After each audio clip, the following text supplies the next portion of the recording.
శుక్లాంబరధరం విష్ణుం శశివర్ణం చతుర్భుజం ప్రసన్నవదనం ధ్యాయేత్ సర్వ విఘ్నోపశాంతయే అని స్వామివారికి నమస్కారం చేసుకుని మనము మన భాగవతంలో పోతన గారు మన కోసం తెలుగులో రాసిచ్చిన పద్యాలతో వ్యాసుల వారు మనకేం చెప్తున్నారో చూసుకుంటూ ముందుకు వెళ్దాము. మనం ఇంతవరకు ఈ ప్రథమ స్కందంలో నారదుడి యొక్క పూర్వకల్పన దగ్గర ఉన్నాము. అక్కడి నుంచి ముందుకు వెళ్దాము. నారదుల వారి పూర్వకల్పనలో ఆయన ఎవరింట్లో ఉన్నారో, ఎవరు ఆయనకి ఉపదేశం చేశారో, ఆయన తల్లిగారి పేరేంటో, ఆయన పేరేంటో ఆయన ఏమీ చెప్పలేదు. అవి అవసరం లేని విషయాలు. అవసరమైన విషయం ఏంటి అంటే ఆయనకు ఆత్మజ్ఞానం ఎలా కలిగింది, దాన్ని ఆయన ఎలా వాడుకున్నారు, ఏ విధంగా ఈ స్థితికి వచ్చారని చెప్తూ ఉన్నారు. అప్పుడు మన వ్యాసుల వారు కొంత విని, నువ్వు మొత్తం చెప్పు మొదటి నుంచి, అంత చిన్న వయసులో గొప్ప జ్ఞానుల ఇంట పుట్టానని కూడా చెప్పడానికి లేదు. అటువంటి స్థితిలో నువ్వు ఏదో 4 నెలలు ఇంట్లో ఉండి కొంతమంది యతులు వాళ్ళు మాట్లాడుకుంటూ ఉంటే విని, వాళ్ళు చెప్పింది తెలుసుకుని ఈ స్థితికి ఎట్లా వచ్చావు, అసలు నీకు ఆ జన్మ విషయాలన్నీ నీకు ఎట్లా గుర్తున్నాయి, మొత్తం చెప్పు అని అడిగితే ఆయన చెప్తూ ఉన్నారు. ఇంతకుముందు నేను ఒకరింట్లో దాసీగా పనిచేసే ఒక తల్లికి బిడ్డగా పుట్టాను. వాళ్ళు ఆ ఇంటి వాళ్ళు నన్ను కొంతమంది యతులకు సేవ చేయమంటే చాలా శ్రద్ధగా చేశాను. వాళ్ళు నా మీద దయ చూపించి ఈశ్వరుడి యొక్క రహస్య ఉదార విజ్ఞానాన్ని ఉపదేశం చేశారు. అదే మననం చేసుకుంటున్నాను. మా అమ్మగారి దగ్గరే ఉన్నాను. మా అమ్మగారు నన్ను చాలా బాగా చూసుకునేది, చాలా ప్రేమ చూపించేది. కానీ నేను మాత్రం ఆ మోహానికి లోన్ అవ్వలేదు. ఆమెను వదిలిపెట్టి కూడా పోలేదు. కొన్నాళ్లకి చీకటి వేళ మా అమ్మ పాలు పిండడానికి వెళ్తూ ఉంటే మార్గంలో ఒక పామును చూసుకోకుండా తొక్కింది. ఆ పాము ఆ తల్లిని కాటేసింది. ఆమె కింద పడి గిలిగిలా కొట్టుకొని గుండె ఆగి మరణించింది. నాకొక బంధం వీడింది అనుకున్నాను. ఇంకా ఉత్తరం వైపు తిరిగాను, ఇంకెక్కడ ఆగేది లేదు. ఊళ్ళు, అడవులు, కొండలు, కోనలు, చెరువులు, నదులు అన్ని దాటుతూ ఒక దట్టమైన అరణ్యంలో కూడా వెళ్ళిపోతూనే ఉన్నాను. చాలా దూరం వెళ్ళిపోయాను. మధ్యలో ఒక పెద్ద లతలు, తీగలు అవన్నీ దట్టంగా అల్లుకొని అవి అడ్డొచ్చాయి. ఇంకా వాటిని దాటుకొని వెళ్లే ఓపిక కూడా లేదు నాకు. ఇంకా అందుకని ఆగి ఆ పక్కనే ఉన్న ఒక రాగి చెట్టు దగ్గర కూర్చున్నాను. అక్కడ పక్కనే ఉన్న ఒక నదిలో, అక్కడున్న చిన్న మడుగులో స్నానం చేసి మంచినీళ్లు తాగి చెట్టు నానుకొని కూర్చున్నాను. కూర్చొని ఇంకా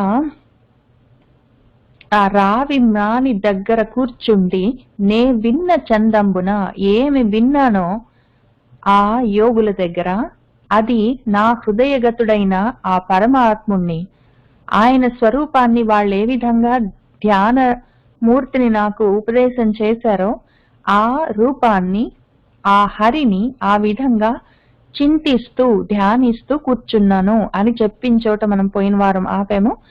అక్కడి నుంచి నారదుడికి దేవుడు తోసుట అన్న తర్వాత ఘట్టంలోకి వెళ్దాము.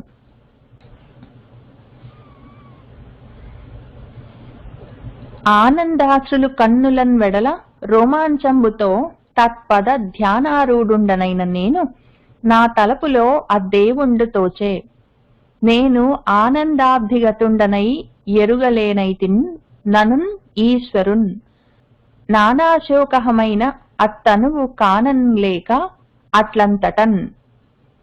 ఇంకా ఆ ధ్యానం చేసుకుంటూ ఉన్నాను. వాళ్ళు చెప్పిన మంత్రాన్ని చదువుకుంటూ ఉన్నాను. ఆ మంత్రమూర్తిని నా మనసులో పెట్టుకున్నాను.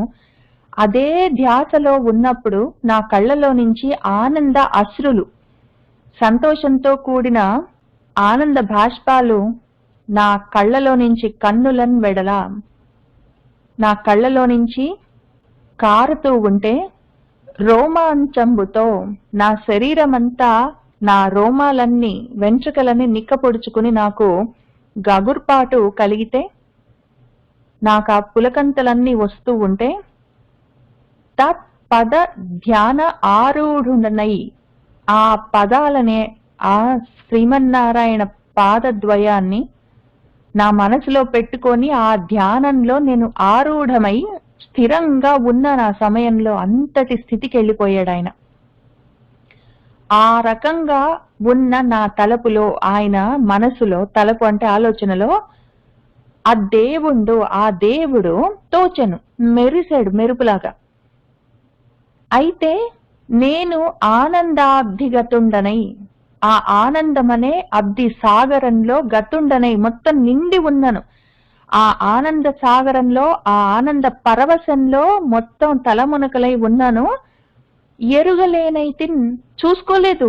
నా మనసులో ఆయన తళుక్కున మెరిస్తే నాకు తెలియని కూడా లేదు. ఎంత అంటే కళ్ళల్లో నుంచి నీళ్లు గారుతున్నాయి, ఒళ్ళంతా పులకాంకురాలు వచ్చాయి. నాకు ఏమి తెలియకుండా ఉందా స్థితిలో. ఏ ఏ విధంగా ఉన్నాను అంటే నన్ను నేను కూడా తెలుసుకోలేని స్థితిలో ఉన్నాను. ఈశ్వరుడు కూడా నా మనసులో మెదులుతూ తెలుసుకోలేని స్థితిలో ఉన్నాను. అటువంటి ధ్యాన మగ్నతతో ఉన్నాను ఆ సమయంలో.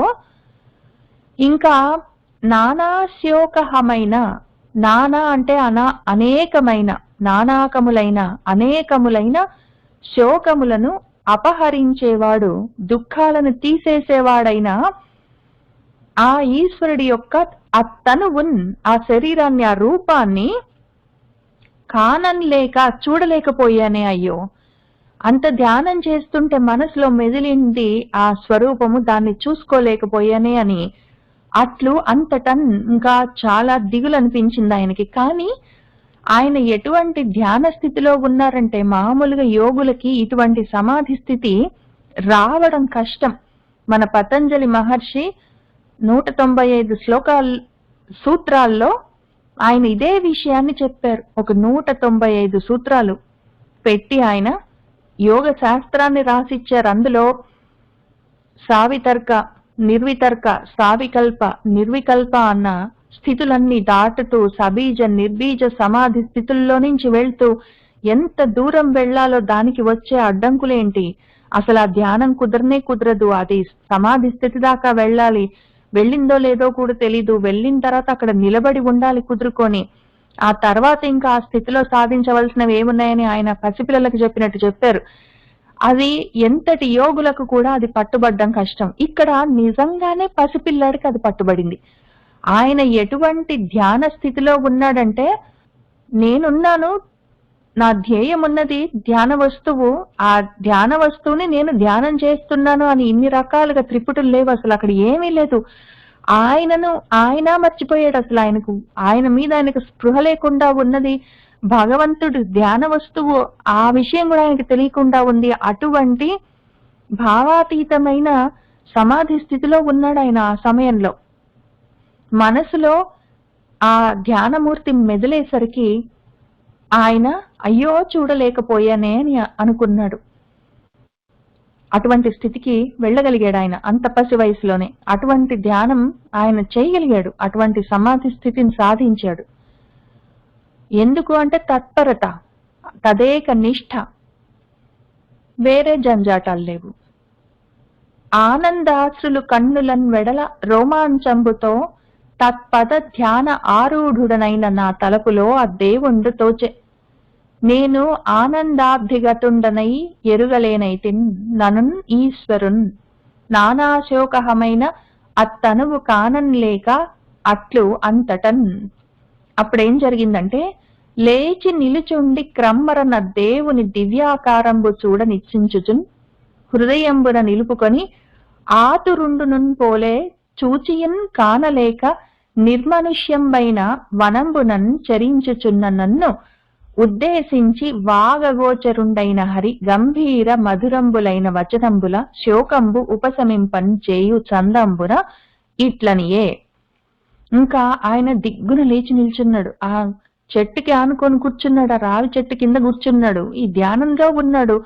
ఆ గురువులు చెప్పిన మంత్రాన్ని ఆయన చదువుకుంటున్నాడు, మనసులో ధ్యానించుకుంటున్నాడు. అటువంటి స్థితికి వెళ్ళిపోయాడు. ఆ సమాధి స్థితిలో, సమస్థితిలో ఆయనకి భగవంతుడు మనసులో తోచాడు. ఇంకా గబుక్కున లేచి నిలబడ్డాడు. క్రమ్మర ఆ దేవుని దివ్యాకారంబు చూడ నిశ్చించుచు. ఇంకా క్రమ్మర అంటే మళ్ళీ అని అర్థం. ఈ క్రమ్మర అని వస్తూనే ఉంటుంది ఆ మాట మనకు తెలుగులో. ఈ మళ్ళీ ఆ దేవుణ్ణి, ఆయన యొక్క దివ్యాకారాన్ని, దివ్యమైన రూపాన్ని చూడాలని ఇచ్చించుచు. ఇచ్చ అంటే కోరిక. ఆ కోరికతో చూడాలి చూడాలి అని హృదయంబున నిలుపుకొని ఆ మనసులో తళుక్కున మెరిసిన ఆ రూపాన్ని. ఇంతవరకు ఏం జరిగిందంటే ఆ గురువులు చెప్పిన మంత్రంతో పాటు వాళ్ళు చెప్పిన ఆ రూపాన్ని ఆయన మనసులో భావించుకుంటున్నాడు. ఇప్పుడు ఏమైందంటే ఆ భావన కూడా దాటి ఆ భగవంతుడు మనసులో తోచాడు, మెదిలాడు. కాబట్టి ఇప్పుడు ఇంతకు ముందు ఆయన ఊహించుకున్న, ధ్యానించుకున్న రూపం ఇప్పుడు ఆయన మనసులో కనిపించింది. ఆ రూపాన్ని హృదయంలో నిలుపుకున్నాడు. పోలే, ఆతరుండు అంటే ఆత్రుత కలిగిన వాడు, మహా ఆత్రుతతోటి, ఆర్తితోటి ఆయన చూచియన్ కానలేక చుట్టూ చూసుకున్నాడు, అంతటా చూసుకున్నాడు. మనసులో కనిపించిన వాడు బయట ఎక్కడున్నాడా అని చెప్పి అంతటా చూసుకున్నాడు, కానగలేక కనిపించలేదు. ఇంకా నిర్మనుష్యంపైన, మనుష్యులు లేని ఆ వనంబున అడవిలో చరించచ్చు ఇంకా తిరుగుతూ ఉన్నాడు పిచ్చోళ్లాగా, ఆతురుళ్లాగా. ఇంకా అదే కావాలి కావాలని తపనతోటి ఆ అడవిలో వెతుక్కుంటూ తిరుగుతూ ఉన్నాడు. తిరుగుతూ ఉంటే నన్నే ఉద్దేశించి వాగగోచరుండైన, వాక్కుకి అగోచరుడు, తెలియనివాడు, మాటల కందని వాడైన ఆ హరి గంభీర మధురంబులైన వచనంబుల, గంభీరమైన, మధురమైన, మృదువైన, గంభీరమైన మాటలతో శోకంబు ఉపశమింపన్ చేయు చందంబున, నా శోకాన్ని మాన్పించడానికి, నా ఏడుపుని తగ్గించడానికి చెప్తూ ఉన్నట్టు ఈ విధంగా ఇట్లనియే, ఈ విధంగా అన్నాడు. నేను గబుక్కున లేచి చూసుకున్నాను, చుట్టూ చూశాను, కనిపించలేదు. ఇంకా మొత్తం అంతా అడవంతా తిరిగి వెతుక్కుంటున్నాను ఎక్కడున్నాడని. అప్పుడు నా కోసమే ఒక అశరీరవాణి, శరీరం లేదు, వాక్కు కూడా దొరికేది కాదు, మాటలకు కూడా అందేది కాదు, అటువంటిది నాకొకటి వినిపించింది. నా కోసమే వినిపించింది, నన్ను ఉద్దేశించని నాకు తెలిసింది. నా కోసమే, నా శోకాన్ని మాన్పించడానికి ఏం చెప్పిందంటే ఆ వాక్కు,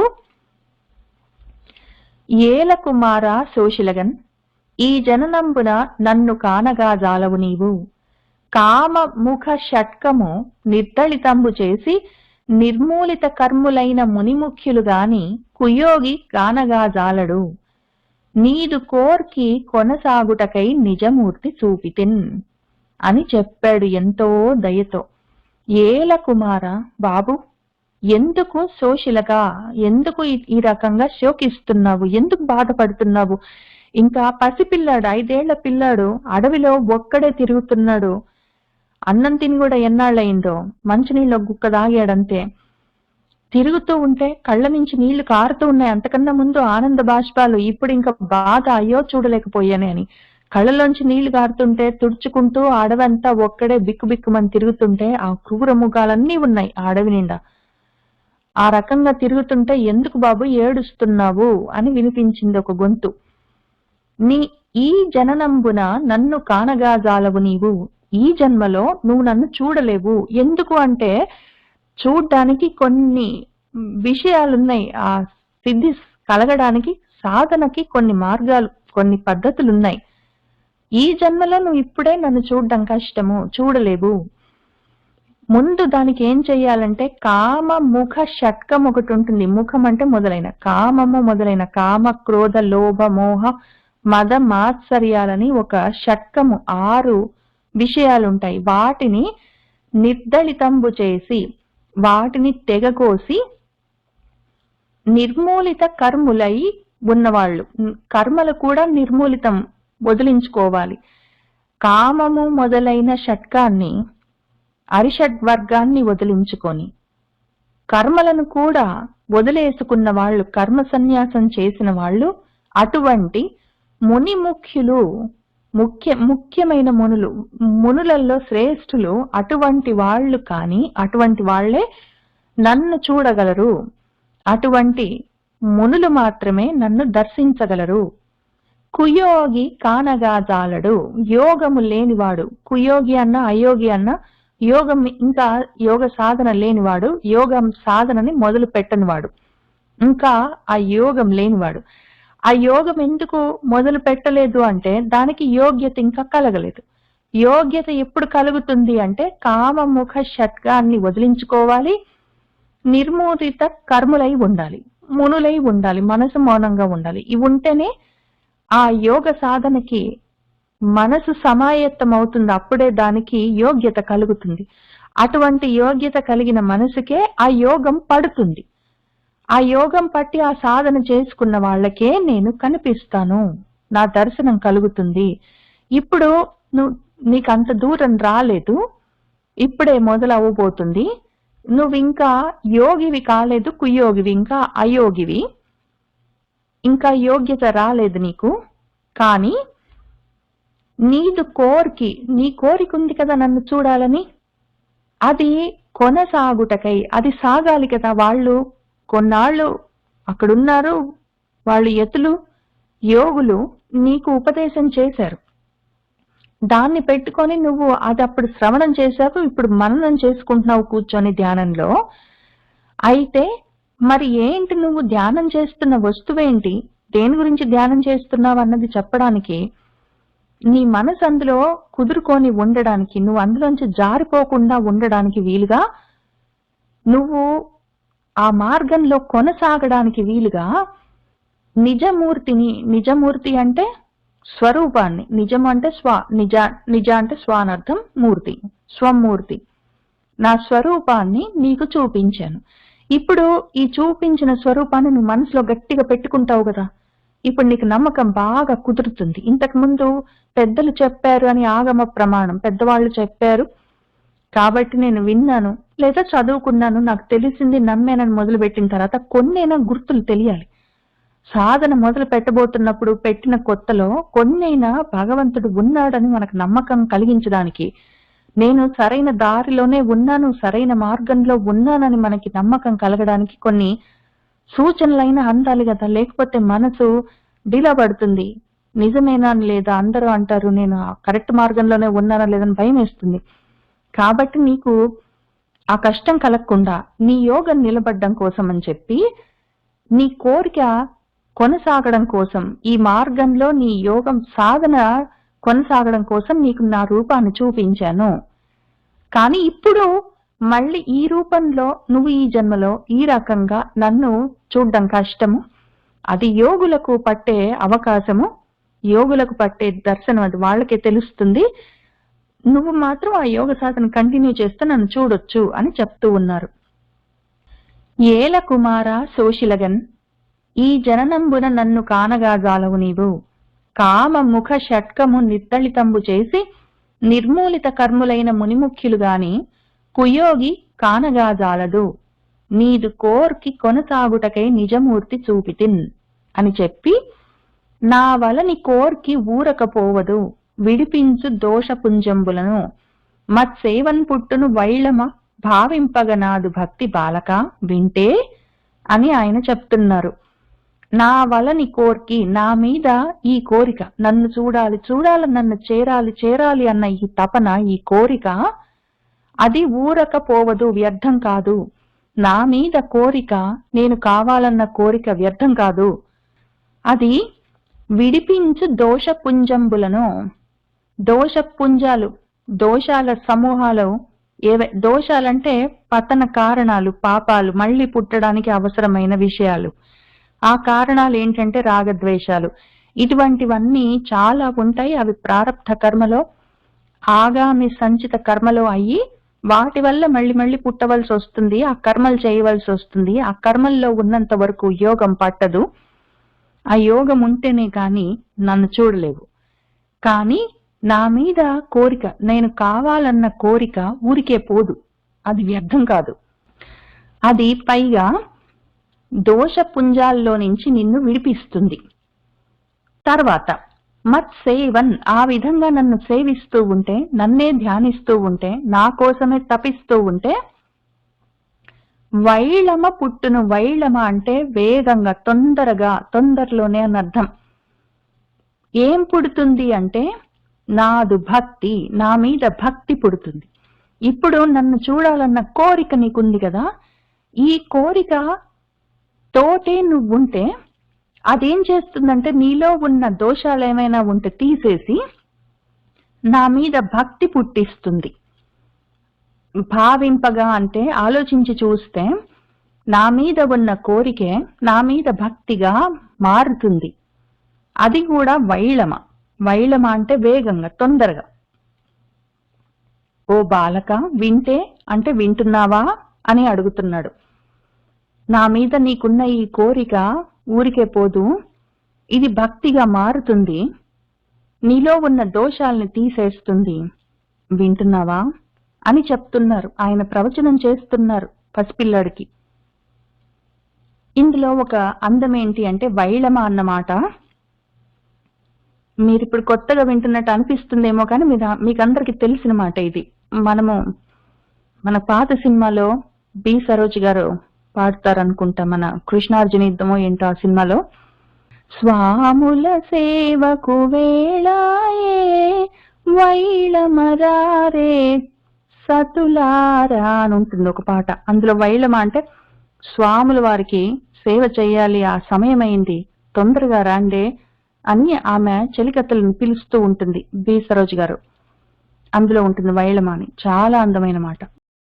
కాబట్టి ఆయన ఏం చెప్తున్నారంటే, వింటున్నావా నాన్న, ఈ విధంగా నువ్వు నా మీద మనసు పెట్టుకున్నావు, ఇది వ్యర్థం కాదు, నీలో ఉన్న దోషాలన్నీ పోయి నీలో నా మీద భక్తి కుదురుకుంటుంది, ఆ విధంగా చేస్తూ ఉండు అని ఆయన చెప్తూ ఉన్నారు. నా వలని కోర్కి ఊరకపోవదు, విడిపించు దోషపుంజంబులను మత్సేవన్ పుట్టును వైళమ భావింపగ నాదు భక్తి బాలక, వింటే అని ఎంత ముద్దుగా చెప్తున్నారో. నా ఎందు కలుగు నీ మది వాయదు జన్మాంతరముల బాలక, నీవి కాయంబు విడిచి మీదట మా యనుమతి పుట్టగలవు మద్భక్తుడవై. నా ఎందు కలుగు, నా మీద ఉన్న నీ మది, నీ మనసు జన్మాంతరముల, ఈ జన్మ దాటిన తర్వాత జన్మల్లో కూడా అది వాయదు, పాసిపోదు, అది నీతోటే ఉంటుంది. నా మీద ఉన్న ఈ మనసు, ఒకసారి నా మీద ఎవరైనా మనసు పెట్టుకుంటే ఇంకది ఎన్ని జన్మలకైనా పోదు. ఓ బాలక, నువ్వు ఈ కాయంబు విడిచి, ఈ శరీరాన్ని వదిలేసిన తర్వాత ఇంకా ఆయన తర్వాత ఏం జరుగుతుందో చెప్తున్నారా పిల్లాడికి. ఇప్పుడు ఈ జన్మలో నన్ను ఈ విధంగా చూడలేవు, కానీ ఈ కాయం విడిచి శరీరం వదిలిపెట్టిన తర్వాత మీదట ఆ తర్వాత జన్మలో మా అనుమతి, నా సంకల్పంతో, అనుమతి అంటే అనుసరించి ఉన్న మతి అంటే ఆలోచన, నా ఆలోచన పైనే నువ్వు మద్భక్తుడవై, నా భక్తుడివై పుట్టగలవు, పుడతావు అని చెప్తున్నారు. తర్వాత ఏం జరుగుతుంది అని చెప్తున్నారు. నా ఎందు కలుగు నీ మది వాయదు జన్మాంతరముల బాలక, నీవి కాయంబు విడిచి మీదట మా యనుమతి పుట్టగలవు మద్భక్తుడవై. వినుము, ఈ సృష్టి లయంబు నుండి యుగముల్ వేయైన కాలంబు యామినియై పోయిడిపోవగా కలుగుజు మీదన్ పునః సృష్టి. అందు నిరూఢ స్మృతితోడ పుట్టెదవు నిర్దోషుండవై నా కృపన్ ఘనతం చెందెదు శుద్ధ సాత్వికులలో గణ్యుండవై అర్భక. వినుము, ఇంకా చెప్తున్నాను విను. ఈ సృష్టి లయంబునుంది, ఇప్పుడున్న సృష్టి కాలము, ఇప్పుడు నడుస్తున్న యుగము లయమైపోయిన తర్వాత ఒక 1000 యుగముల కాలంబు, ఒక 1000 యుగాల కాలము యామిని అయిపోయేడి పోవగా రాత్రి అయిపోతుంది. ఇప్పుడున్న కాలమంతా గడిచిన తర్వాత ప్రళయం వస్తుంది. ఆ ప్రళయం తర్వాత ఒక 1000 యుగాలు రాత్రిగా ఉంటుంది. ఆ తర్వాత కలుగుంజుమి మళ్ళీ సృష్టి కలుగుతుంది. ఆ తర్వాత పునఃసృష్టి కలిగినప్పుడు అప్పుడు నువ్వు అందులో ఆ సృష్టిలో ఈ సృష్టి అంతా అయిపోవాలి, లయమైపోవాలి, ప్రళయం వచ్చి ఆ ప్రళయ కాలం అంతా గడుస్తున్నప్పుడు రాత్రి యామిని అవుతుంది. అది కూడా పోవగా అయిపోయిన తర్వాత మళ్ళీ పునఃసృష్టి జరుగుతుంది. అప్పుడు నువ్వు నిరూఢ స్మృతితోడా ఈ స్మృతి ఇప్పుడు నీ మొత్తం విషయాలు, నీ గురించిన విషయాలు, ఇప్పుడు ఈ భక్తి గురించిన విషయాలు, నేను చెప్తున్న విషయాలు, నేను నీకు చేస్తున్న ఉపదేశము, ప్రవచనము, అన్ని విషయాలు నిరూఢంగా, రూఢిగా ఉంటాయి, జారిపోకుండా నీ స్మృతిలో నుంచి. ఆ రకంగా నువ్వు పుడతావు. అప్పుడు నిర్దోషుండవై, దోషాలుండవప్పుడు. ఇంకా దోషాలంటే కామక్రోధాదులు, అట్లానే మన రాగద్వేషాదులు, ఇవి ఉంటే మళ్ళీ పుట్టవలసి వస్తుంది. మళ్ళీ నాలాగా మీనాలాగా శరీరాలు తీసుకొని రావాల్సి ఉంటుంది. వాటికి నశించిపోవడాలు అటువంటివన్నీ ఉంటాయి. అటువంటివి లేకుండా నిర్దోషుండవై నా కృప వల్ల ఘనతం చెందెదువు, గొప్ప కీర్తి తెచ్చుకుంటావు నాయన. శుద్ధ సాత్వికులలో, శుద్ధమైన సత్వగుణంలో, శుద్ధ సత్వంలో ఉన్న వాళ్లలో కూడా గణ్యుండవై, అగ్రగణ్యుడివై నువ్వు ఉంటావు అర్భక, ఓ అర్భకుడా, ఓ బాలకుడా, బాబు అని చెప్తున్నారు. ఈ సృష్టి సమయం, ఈ కాలం తీరాలి. ఇది అయిపోయిన తర్వాత ప్రళయం వస్తుంది. ప్రళయం తర్వాత మళ్ళీ 1000 యుగాల సమయం ఉంటుంది. ఆ రాత్రి గడిచిన తర్వాత మళ్ళీ సృష్టి మొదలవుతుంది. అప్పుడు నువ్వు ఈ విషయాలన్నిటితో పాటు ఏది మర్చిపోకుండా అన్ని గుర్తుండగానే శుద్ధ సత్వగుణంలో నువ్వు పుడతావు అని ఆయన వరమిచ్చారు. వినుము, ఈ సృష్టి లయంబు నుండి యుగముల్ వేయైన కాలంబు యామిని అయిపోయడిపోవగా కలుగుజు మీదన్ పునఃసృష్టి అందు నిరూఢ స్మృతితోడ పుట్టెదవు నిర్దోషుండవై నా కృపన్ ఘనతం చెందెదు శుద్ధ సాత్వికులలో గణ్యుండవై అర్భక అని చెప్పారు. తర్వాత అని ఇట్లాకాశంబు మూర్తియు ఋగ్వేదాదికంబు నిశ్వాసంబునుగా నొప్పి సర్వనియామకంబైన మహాభూతంబు వలికి ఊరకున్న నేను మస్తకంబు వంచి మ్రొక్కి తత్కరుణకు సంతసించుచు మదంబు దిగనాడి మత్సరంబు విడిచి కామంబు నిర్జించి క్రోధంబు వర్జించి లోభ మోహంబుల వెడల నడిచి సిగ్గు విడిచి అనంత నామంబులు పఠించుచు పరమ భద్రంబులైన తచ్చరిత్రంబులను చింతించుచు నిరంతర సంతుష్టుండనై కృష్ణుని బుద్ధి నిలిపి నిర్మలాంతఃకరణంబులతోడ విషయ విరక్తుండనై కాలంబునకెదురు చూచుచు భూమిని తిరుగుచునుండన్ అంతన్ కొంతకాలంబునకు మెరుంగు మెరసిన తెరంగున మృత్యువున్ తోచినన్ పంచభూతమయంబై కర్మస్వరూపంబైన పూర్వదేహంబు విడిచి హరికృపావశంబున శుద్ధ సత్వమయంబైన భాగవత దేహంబు సొచ్చితి అంతన్ త్రైలోక్యంబు సంహరించి ప్రళయకాల పయోరాశి మధ్యంబున శయనించు నారాయణమూర్తి యందు నిద్రబోవనిచ్చగించు బ్రహ్మ నిశ్వాసంబు వెంట అతని లోపలను ప్రవేశించితిన్ అంత సహస్రయుగ పరిమితంబైన కాలంబు సనిన లేయిచి లోకంబులు సృజింపన్ ఉద్యోగించు బ్రహ్మ నిశ్వాసంబు వలన మరీచి ముఖ్యులగు మునులను నేనును జనించితిమి అందు అఖండిత బ్రహ్మచర్యుండనై ఏను 3 లోకంబుల బహిరంతరంబులందు మహావిష్ణుని అనుగ్రహంబున అడ్డంబు లేక ఈశ్వర దత్తమై బ్రహ్మాభివ్యంజకంబులైన సప్తస్వరంబులు తమయంతన మ్రోయుచున్న ఈ వీణాలాపన రచించేసి నారాయణ కథాగానంబు చేయుచు చరించుచుందు అని చెప్తూ ఉన్నారు. ఆయన ఏం చెప్తున్నారంటే నారదుల వారు, అని ఇట్లు ఆకాశము మూర్తిగా, అశరీరవాణిగా, ఆకాశవాణిగా, ఋగ్వేదాది నిశ్వాసంబునుగా, ఋగ్వేదము మొదలైన వేదాలన్నీ ఆయన ఊపిర్లుగా ఉండగా, ఆకాశమే శరీరంగా, ఆయన ఊపిర్లే వేదాలుగా ఉండగా, సర్వనియామకంబైన మహాభూతంబు, అన్నిటినీ నియమించేది, అన్నిటినీ శాసించి నడిపించే మహాభూతం ఒకటి పలికి ఊరుకుంది. అదసలు రూపాలు నామాలు లేని ఒక తత్వం. కానీ ఇప్పుడు ఆకాశమే రూపంగా, వేదమే వాక్కుగా ఆ మహాభూతం పలికింది, ఈ మాటలు నాకు చెప్పింది, ఊరుకుంది.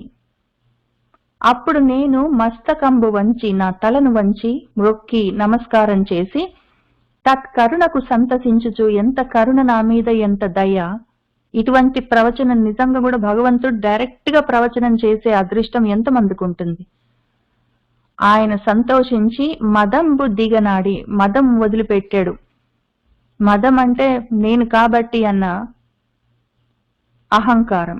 మత్సరం అంటే మాత్సర్యం, పక్కవాడు బాగుంటే చూసి ఓర్వలేంతనం, మంచిలో కూడా చెడు వెతకడము. కామాన్ని అంటే కోరికల్ని వర్జించి వదిలిపెట్టి, క్రోధాన్ని వదిలిపెట్టి, కామాన్ని నిర్జించి జయించి, క్రోధాన్ని వర్జించి వదిలిపెట్టి, లోభ మోహంబుల వెడల నడిచి, లోభము వాళ్లకుంది నాకు లేదు ఇంకా కావాలని, మోహము ఏది మంచో చెడో తెలీదు నాది నాది అని, ఇవన్నీ వెడల నడిచి వెళ్ళగొట్టి నాలో నుంచి లేకుండా చేసుకొని, సిగ్గు విడిచి, ఈ సిగ్గు ఒకటి హ్రీ ఒకటి ఉంటుంది. ఈ సిగ్గుతోటి భగవంతుడి పేరు గట్టిగా చెప్పాలంటే భయము, అంటే ఎవరైనా చూస్తే నవ్వుతారేమో అని అనుమానము, భగవద్గీత చదువుకుంటున్నానని చెప్తే ఏమైనా నవ్వుతారేమోనని భయము.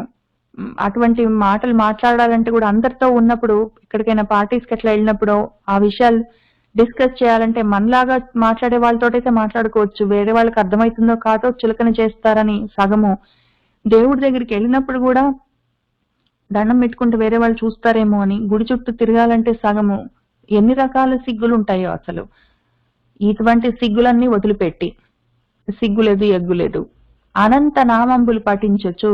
ఆ నామాలని వాళ్ళు ఉపదేశం చేశారు మన యోగులు. ఆ నామాలని అనంతంగా పఠిస్తూ, అనంతమైన నామాలని అనంతంగా పఠిస్తూ, పరమ భద్రంబులైన, పరమ మంగళకరమైన, భద్రంకరమైన తత్ చరిత్రంబులు, ఆ కథలను చింతిస్తూ, వాళ్ళు 4 నెలలు ఒక చోట ఉండి చెప్పుకుంటూ ఉంటే వింటూ ఉన్నాడు. అవన్నీ మళ్ళీ మళ్ళీ జ్ఞాపకం చేసుకుంటూ, కాబట్టి మననం చేస్తున్నాడు. అప్పుడు శ్రవణం చేశాడు. వాళ్ళు చెప్పినప్పుడు అక్కడ నిలబడి వాళ్ళు చెప్పిన పనులు చేయడం, మిగిలిన సమయంలో వాళ్ళు చెప్తూ ఉన్నది, మాట్లాడుకుంటూ ఉన్నది అవన్నీ వింటూ ఉండడం. ఆ శ్రవణం చేసేటప్పుడు ఇప్పుడు ఇవన్నీ ఒక్కడే కూర్చొని నిర్మనుష్యమైన, మనుషులు లేని ఈ అరణ్యంలో ఒక్కడే ఉండి ఆ జంతువుల మధ్యలో, చెట్ల మధ్యలో ఆయన చింతించుకుంటున్నాడు, మననం చేసుకుంటున్నాడు.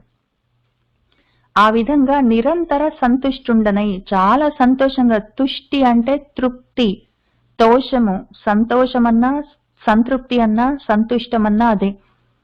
ఆయన తృప్తితోటున్నాడు, సంతోషంగా ఉన్నాడు, నిరంతరము అంతరం లేకుండా. కొంతసేపు అప్పుడప్పుడు ఏడుస్తున్నాడు, అమ్మ కావాలి అనుకుంటున్నాడు, అయ్యో ఇంట్లో ఉంటే ఎక్కడన్నా ఏమైనా నీడలో పడుకునేవాడు అనుకునేవాడు, అట్లాంటివి అట్లా మధ్య మధ్యలో అవన్నీ ఆలోచించుకుంటూ మళ్ళీ మధ్యలో ఇది ఆలోచన కాదు, అంతరాయం లేకుండా ధారాపాతంగా ఆయన సంతోషంగా ఉంటున్నాడు, తృప్తిగా ఉంటున్నాడు. ఒకటి లేదని బాధే లేదు ఆయనకి. ఆ విధంగా కృష్ణుని బుద్ధి నిలిపి, కృష్ణుని బుద్ధిలో, మనసులో, ఆలోచనల్లో నిలుపుకొని, నిర్మల అంతఃకరణంబులతోడా, అంతఃకరణాలు ఉంటాయి మనకు, అంతఃకరణ చతుష్టయం అని చెప్తాం మనము, మనసు, బుద్ధి, చిత్తము, అహంకారం అని. అవి నిర్మలంగా ఉన్నాయి. ఆయనకి మలినాలు లేవు, అలజడులు లేవు, కోరికలు లేవు, ఆలోచనలు వేరేవి లేవు, అనన్యంగా ఉన్నాయి. ఆ రకంగా విషయ విరక్తుండనై, విషయాలేవి అది కావాలి ఇది కావాలన్న కోరికలు లేవు, అన్నిటి మీద రక్తిపోయింది, విరక్తి కలిగింది ఆయనకి, వైరాగ్యం ఉన్నది. ఆ వైరాగ్యంతో కాలంబునకు ఎదురు చూస్తూ, సమయం రావాలి ఎందుకంటే ఈ శరీరం పడిపోవాలని చెప్పాడు ఆయన. మన ఆకాశమే శరీరంగా, వేదమే వాక్గా ఉన్న ఆ మహాభూతం అశరీరంగా పలికిన పలుకులో చెప్పిన విషయం ఏంటంటే, ఈ శరీరంతో ఉన్నప్పుడు నీకు ఇప్పుడు ఈ జన్మలో కనిపించను, ఈ శరీరం పడిపోయిన తర్వాత అని చెప్పాడు. కాబట్టి ఆ శరీరం పడిపోయేంత వరకు ఆయన అదే విధంగా కాలం కోసం ఎదురు చూస్తూ ఉన్నాడు. ఆయన బలవంతంగా ప్రాణాలు ఏం తీసుకోలేదు, కొత్తగా బంధాలు ఊరికే ఉండి ఏం చేస్తామని చెప్పి బంధాలు తగిలించుకోలేదు. అట్లనే ఉన్నాడు ఆయన. ఎంతకాలం ఉన్నాడో తెలియదు, ఆ విషయం కూడా చెప్పలేదు ఆయన. అసలు ఏం డీటెయిల్స్ అన్ని చెప్పడు, డీటెయిల్స్ లేవు, పేర్లు చెప్పడు. ఆయన ఏ ఊరని చెప్పలేదు, ఎంత కాలం ఆ విధంగా ఉన్నానని చెప్పలేదు. ఒక 5 ఏళ్ళు వచ్చేంత వరకని మాత్రం అక్కడ ఒక్క చోట ఒక డీటెయిల్ ఫ్యాక్ట్ చెప్పాడు. ఇంక మిగిలిన చోట ఎక్కడ ఇన్ఫర్మేషన్ లేదు. ఎందుకు చెప్పలేదంటే అవన్నీ విషయాలన్నీ వేరుగా ఉంటాయి. సామాన్యంగా ఉన్న అనంతమైన అఖండమైనది ఒకటున్నది. ఆ వస్తువు తెలియదు. ఈ విషయాల్లో ఉంటే ఆ వస్తువు తెలీదు. ఆ వాస్తవాన్ని పట్టుకోలేము. వస్తువుకు సంబంధించింది వాస్తవం. ఆ వాస్తవాన్ని, యథార్థాన్ని పట్టుకోలేము. యథార్థం కావాలంటే వస్తువు తెలియాలి. వస్తువు కావాలంటే విశేషాలకి దూరంగా ఉండాలి. కాబట్టి ఆయన విశేషాలు ఏం చెప్పడు. ఆ విషయాలన్నిటికీ విరక్తి కూడా కలిగింది ఆయనకి. కాబట్టి చెప్పను కూడా చెప్పడు. ఎంత కాలం ఉన్నాడో కూడా చెప్పలేదు ఆయన. చాలా కాలంబునకు ఎదురు చూస్తూ భూమిని తిరుగుచూ ఉండా. ఆ భూమి మీద అట్లనే ఎక్కడ తిరుగుతున్నాడో ఏంటో కూడా. ఎక్కడెక్కడ తిరుగుతూ ఉన్నాడు అట్లా. ఆయనకు సమయం వచ్చినంత వరకు, ఆ శరీరం పడిపోయే సమయం వచ్చిందాకా తిరుగుతూనే ఉన్నాడు ఆ విధంగా. అంతన్ కొంతకాలంబునకు, ఇంకా కొంతకాలం జరిగింది, మరి ఎంతకాలమో తెలీదు. మెరంగు మెరిసిన తెరంగున, మెరుపు మెరిసినట్టు తళుక్కున మృత్యువు తోచినన్. ఆయనకు మరణం తెలిసింది అన్నాడు ఆయన. తోచింది అన్నాడు. తెలియడం అంటే ఆయన శరీరం పడిపోతుందని ఆయనకు తెలిసిందంటే, నేను చచ్చిపోయానని చెప్పలేదు ఆయన. ఎందుకంటే చావు ఎవరికి ఉంది? శరీరాలు పడిపోతాయి. చచ్చిపోయింది పుట్టిందని మనం చెప్పేది శరీరం పుట్టింది, శరీరం చచ్చిపోయిందే కదా యాక్చువల్గా. కాబట్టి శరీరం పడిపోయిందని కూడా చెప్పలేదు ఆయన. మరణం తోచింది అన్నాడు అంతే. ఆ శరీరం పడిపోయిందని తెలిసింది అంతే ఆయనకి. ఆయన పంచభూతమయంపై కర్మస్వరూపంబైన పూర్వదేహంబు విడిచాడు ఆ విధంగా. ఇంతకేం జరిగింది? మృత్యువుతో మరణం తెలిసింది.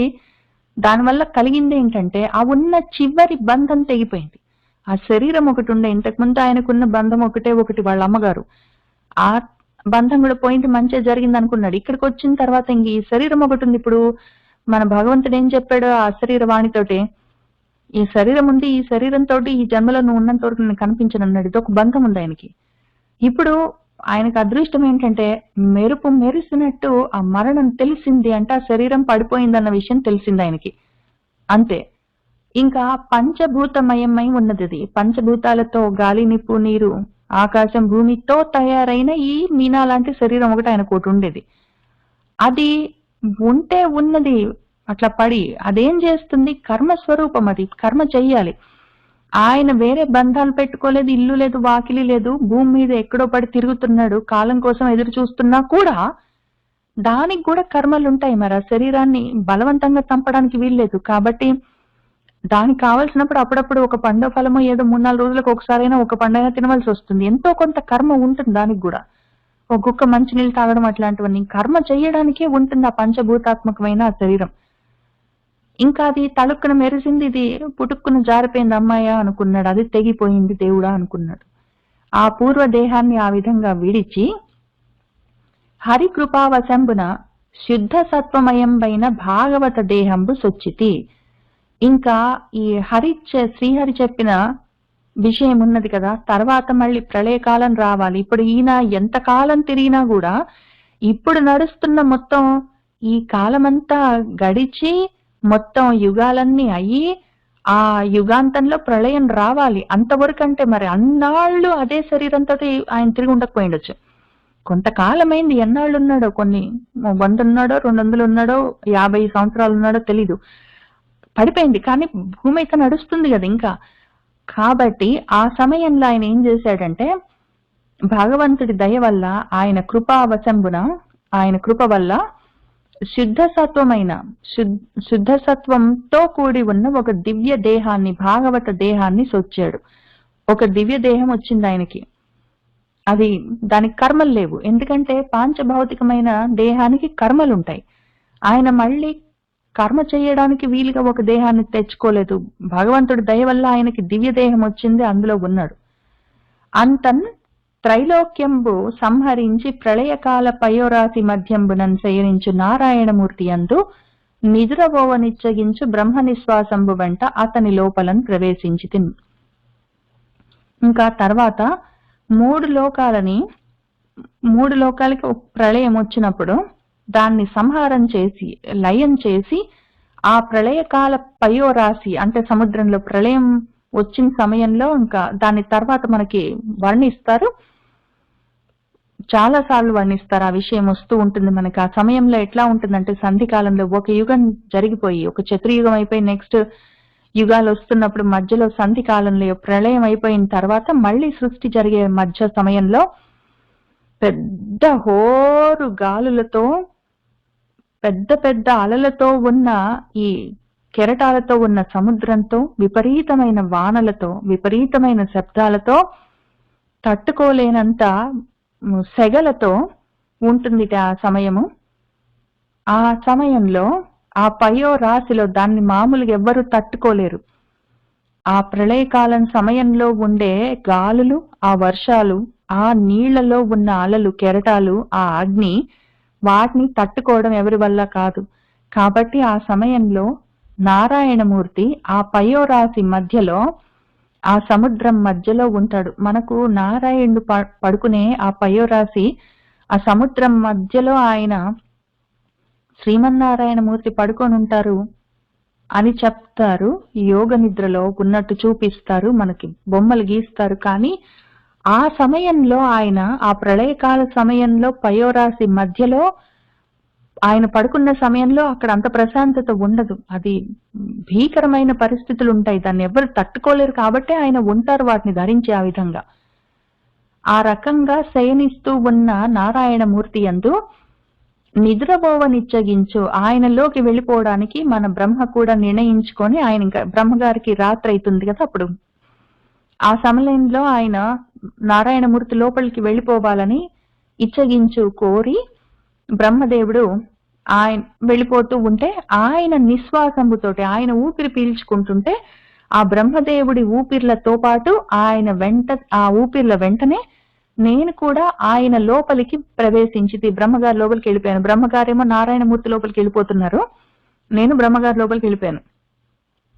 అంత సహస్ర యుగ పరిమితమైన కాలంబు సనిన, అప్పుడు ఒక సహస్ర యుగ పరిమితం, ఒక 1000 యుగాల కాలంబు సనిన వెళ్ళిపోయింది. ఆ రాత్రి జరిగిపోయింది. ఆ యామిని కాలం అయిపోతుంది సమయం అని చెప్పారు కదా, అది వెళ్ళిపోయిన తర్వాత బ్రహ్మగారికి రాత్రి కాలం అయిపోయింది, మళ్ళీ ఆయనకి పొద్దున అవుతూ ఉన్నది. అప్పుడు ఆయన లేచి, మన బ్రహ్మగారు, లోకంబులు సుజీయింపనుద్యోగించు, ఆయన మళ్ళీ ఉద్యమించారు లోకాల్ని సృష్టి చేయడానికి. అప్పుడు మళ్ళీ ఆ బ్రహ్మ నిశ్వాసం వలన ఆయన మళ్ళీ ఊపిరి వదులుతూ ఉంటే బ్రహ్మగారి ఊపిర్లలో నుంచే నేను, మరీచి, ముఖ్యులు మొదలైన మునులు నేను అందరము జనించితిమి. ఆయనలో నుంచి అప్పుడు మరీచి మొదలైన మునులు నేను అందరం మళ్ళీ ఆ సృష్టి ఆది సమయంలో బయటికి వచ్చాము మన బ్రహ్మగారి ఊపిర్లలో నుంచి. అందున్ ఇంకా అప్పుడు అఖండిత బ్రహ్మచర్యుండనై, అఖండితమైన ఖండము లేని, మధ్యలో బ్రేక్ లేని బ్రహ్మచర్యం, బ్రహ్మములోనే చరించడం, ఇంక వేరే ఉద్దేశమే లేదు. ఆ విధంగా నేను 3 లోకంబుల బహిహి అంతరంబులందు, బయట లోపల 3 లోకాలకి బయట లోపల అడ్డు అదుపు లేకుండా మహావిష్ణుని అనుగ్రహంబున, శ్రీ మహావిష్ణువు యొక్క కృప వల్ల, అనుగ్రహం వల్ల అడ్డంబు లేక, ఏ అడ్డము లేకుండా నేను ఏ లోకానికైనా వెళ్ళగలను, లోపల ఉండగలను, బయట ఉండగలను, మనుషుల లోపలికి వెళ్ళగలను, ఏ ప్రాణి లోపలికైనా వెళ్ళగలను, బయట తిరగలను, ఏ విధంగానైనా ఉండగలను. ఆ విధంగా ఈశ్వర దత్తమై నేనట్లా ఉన్నాను. నేనేమో ఆ విధంగా 3 లోకాల్లో ఏ అడ్డము లేకుండా తిరుగుతూ ఉన్నాను. నాకు మళ్ళీ ఈశ్వర దత్తమై, ఈశ్వరుడిదే అయి ఉండి బ్రహ్మాభివ్యంజకంబులైన, బ్రహ్మనే పలుకుతూ ఉన్న, బ్రహ్మం వల్ల పలకబడ్డ సప్తస్వరంబులు, 7 స్వరాలని, సరిగమ పదల్ని తమ అంతన మోగుచున్న, వాటంతట అదే మోగుతూ ఉంటుంది. సరిగమ మొత్తం సప్తస్వరాలు అదే మోగిస్తూ ఉంటుంది. అటువంటి ఒక వీణ నాకు చేరింది. నేను తిరుగుతూ ఉంటాను లోకాలన్నీ, అంతటా తిరుగుతూ ఉంటాను, లోపల బయట. దానంతటా అది పాటలు పాడుకుంటూ అది ఉంటుంది. అది నేను కలిసి ఉన్నాం ఇప్పుడు. ఆ రకంగా ఈ వీణాలాపలను రచించేసి ఇంకా ఇది నేను కలిసి ఉన్నాము. ఆ వీణ ఉంటుంది, దాని ఇష్టం వచ్చినట్టు అది హరినామ సంకీర్తనలు అవి చేసుకుంటూ ఉంటుంది. నాకు అవి వినాలంటే చాలా ఇష్టము, నేను పాడుకుంటుంటాను, దానికి ఇష్టము. ఆ రకంగా మేమిద్దరము ఆ విధంగా నారాయణ కథాగానంబు చేస్తూ నారాయణుడి యొక్క కథలను గానంగా చెప్పుకుంటూ, చేసుకుంటూ, పాడుకుంటూ ఈ లోకాల్లో చెరించుచుందును, ఆ విధంగా నేను తిరుగుతూ ఉంటాను అని ఆయన చెప్పి ఆయన కథని ముగిస్తూ ఉన్నారు.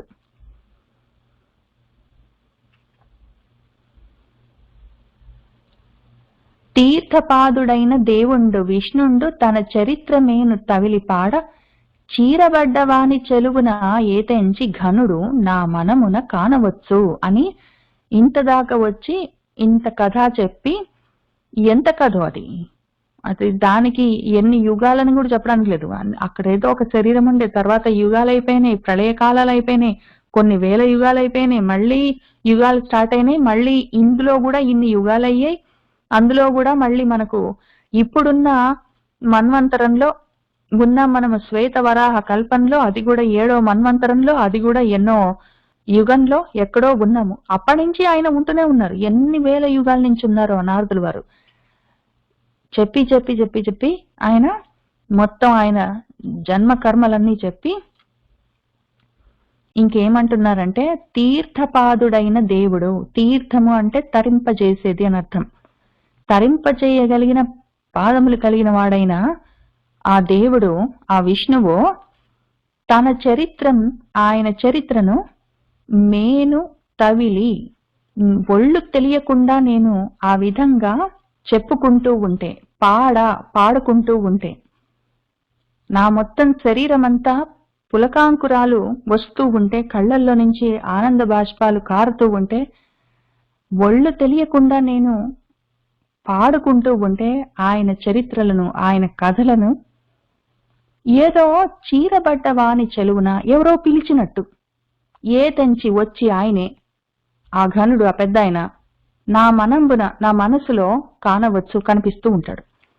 ఇంతకుముందు నేను లేచి వెతుక్కున్నాను ఎక్కడ ఉన్నాడని చెప్పి, మొత్తం అడవంతా వెతుక్కున్నాను, ఏడుస్తూ వెతుక్కున్నాను, చూడలేకపోయానే. నేను ధ్యానంలో ఉన్నాను, సమాధి స్థితికి వెళ్ళానని కూడా ఆయనకు అప్పుడు తెలీదు. అయ్యో నేను చూసుకోలేకపోయానే అంటే, ఇప్పుడు నేను కనిపించనులే గాని తర్వాత నీకు తెలుస్తుంది అని చెప్పాడు. ఇప్పుడు నేను నా పాటలు నేను పాడుకుంటూ తిరుగుతూ ఉంటే ఎవరో పిలిచినట్టు ఆయనే వచ్చి నా మనసులో నాకు కనిపిస్తూ ఉంటాడు అని చెప్పాడు. ఆ మాట చదువుకుంటూ నాకు ఏడుపు వచ్చింది. అటువంటి జన్మలు, అటువంటి కర్మలు, అటువంటి కథలు ఎంతమంది చెప్పుకోగలరు? తీర్థపాదుడైన దేవుండు విష్ణుండు తన చరిత్రమేను తవిలిపాడ, చీరబడ్డవాని చెలువున ఏతెంచి ఘనుడు నా మనమున కానవచ్చని చెప్పుకుంటూ ఉన్నారు. వినుము, ఈ సంసారంబను వననిధిలో మునిగి కర్మ వాంఛలచే వేదన పొందెడు వానికి విష్ణుని గుణవర్ణనము తెప్ప సొమ్ము మునీంద్ర. ఆయన మన నారదుల వారు మన వ్యాస మహర్షికి ఏం చెప్తున్నారంటే, ఓ మునీంద్ర వినుము, వినయ్యా ఒక మాట చెప్తాను.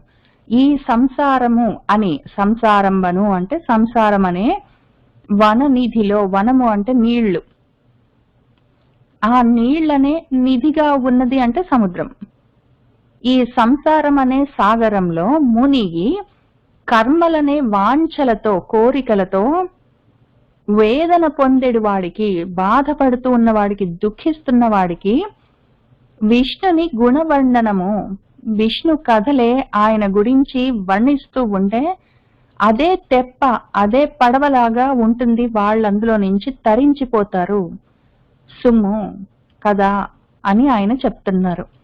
వినుము, ఈ సంసారంబను వననిధిలో మునిగి కర్మ వాంఛలచే వేదన పొందెడు వానికి విష్ణుని గుణవర్ణనము తెప్ప సుమ్ము మునీంద్ర.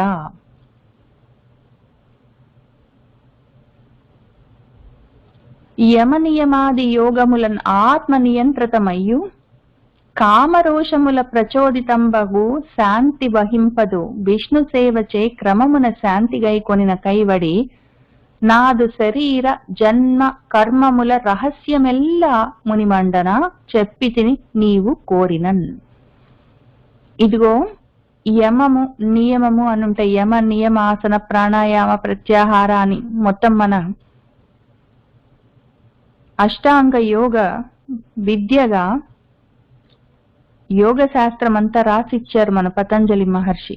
అందులోవి 2. మన వ్యాసుల వారు ఇవన్నీ ముందు రాసుకుంటూ వెళ్ళిపోయారు. తర్వాత మన పతంజలి మహర్షి యోగ శాస్త్రాలన్నీ రాశారు. ఈయనేం చెప్తున్నారంటే మన నారదుల వారు, యమము నియమము, యమము అంటే మనసుని వాటిని నిగ్రహించి నియంత్రించి ఉంచడము, నియమం అంటే నియమంగా కొన్ని విషయాల్ని పాటించడము. ఆ రకంగా చేస్తూ ఉండి ఆ యోగంతో ఉంటే ఆ విధంగా ఆత్మ నియంత్రితమయ్యు, ఆత్మని నియంత్రించి మనసు, ఇక్కడ ఆత్మ అంటే మనసుని నియంత్రిస్తే కూడా ఆ విధంగా నియంత్రించబడ్డ మనసు ఉన్నా కూడా కామ రోషముల ప్రచోదితం అగు. కామం అంటే కోరిక, రోషం అంటే క్రోధం, కామ క్రోధాలు, లేదా కామం అంటే రాగము, రోషం అంటే ద్వేషము, రాగద్వేషాలు, కామ క్రోధాలు, కామ రోషాలు అని ఏ విధంగా చెప్పినా అవి మనకు శత్రువులు అని చెప్పారు ఆయన భగవద్గీతలో. అవి ఒకవేళ ప్రచోదితంబోయగు, అవి మళ్ళీ ప్రచోదనం చేస్తే, ఎంత కష్టపడి యోగ సాధన చేసైనా సరే, ధ్యానంలో కూర్చొనైనా సరే, ఏదో ఒక విధంగా మనసుని నిలిపినా కూడా ఆ యోగంలో నుంచి బయటకు వచ్చామంటే, యమనియమాదులతో మనసుని నిగ్రహించినా కూడా ఆ స్థితిలో నుంచి బయటకు వస్తే మళ్ళీ కామాలు క్రోధాలన్నీ, కామాలు కోపాలన్నీ ప్రచోదనం అవుతాయి, మళ్ళీ పైకి లేస్తాయి. కాలు కింద అణిచిపెట్టిన పాములాగా ఆ కాలు కింద ఒకవేళ పాముని అణగబెట్టి ఉంచితే అది ఉన్నంతసేపు ఉంటుంది. మనం అటు చూస్తే ఒక్క క్షణము ఏమరపాటున్నా కూడా అది మళ్ళీ బుస్సుమని పైకి లేస్తుంది, కాటేస్తుంది. ఆ విధంగా ఉంటుంది. శాంతి వహింపదు, శాంతి ఉండదు మనసుకి.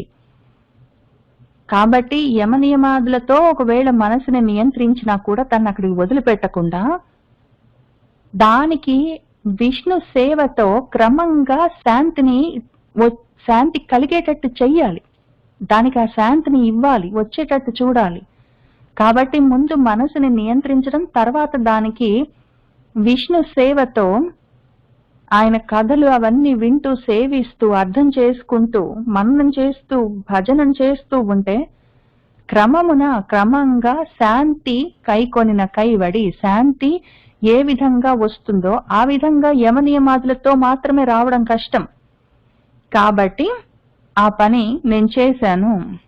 ఇదిగో నాదు, నా యొక్క శరీరం, నా ఏ శరీరం, అప్పుడు ఏ శరీరంతో ఉండేవాడిని, ఈ తర్వాత ఈ ప్రళయకాలం సమయంలో ఏ శరీరంతో, దివ్య శరీరంతో ఉన్నాను, ఇప్పుడు ఏ రకంగా ఉన్నాను, ఈ విషయాలన్నిటినీ, నా జన్మలను, అందులోని కర్మలను, ఆ రహస్యాలను, యథార్థాలన్నిటినీ మొత్తము ఓ మునిమండన, మునులలో ప్రకాశిస్తున్నవాడా, మునులకే భూషణంలాగా ఉన్నవాడా, మండనం అంటే పెరగడం, ప్రకాశం అని అర్థం, అటువంటి వాడా, నీవు కోరిన, నువ్వు అడిగావు కాబట్టి చెప్పితి, ఇవన్నీ చెప్పాను అని చెప్పారు.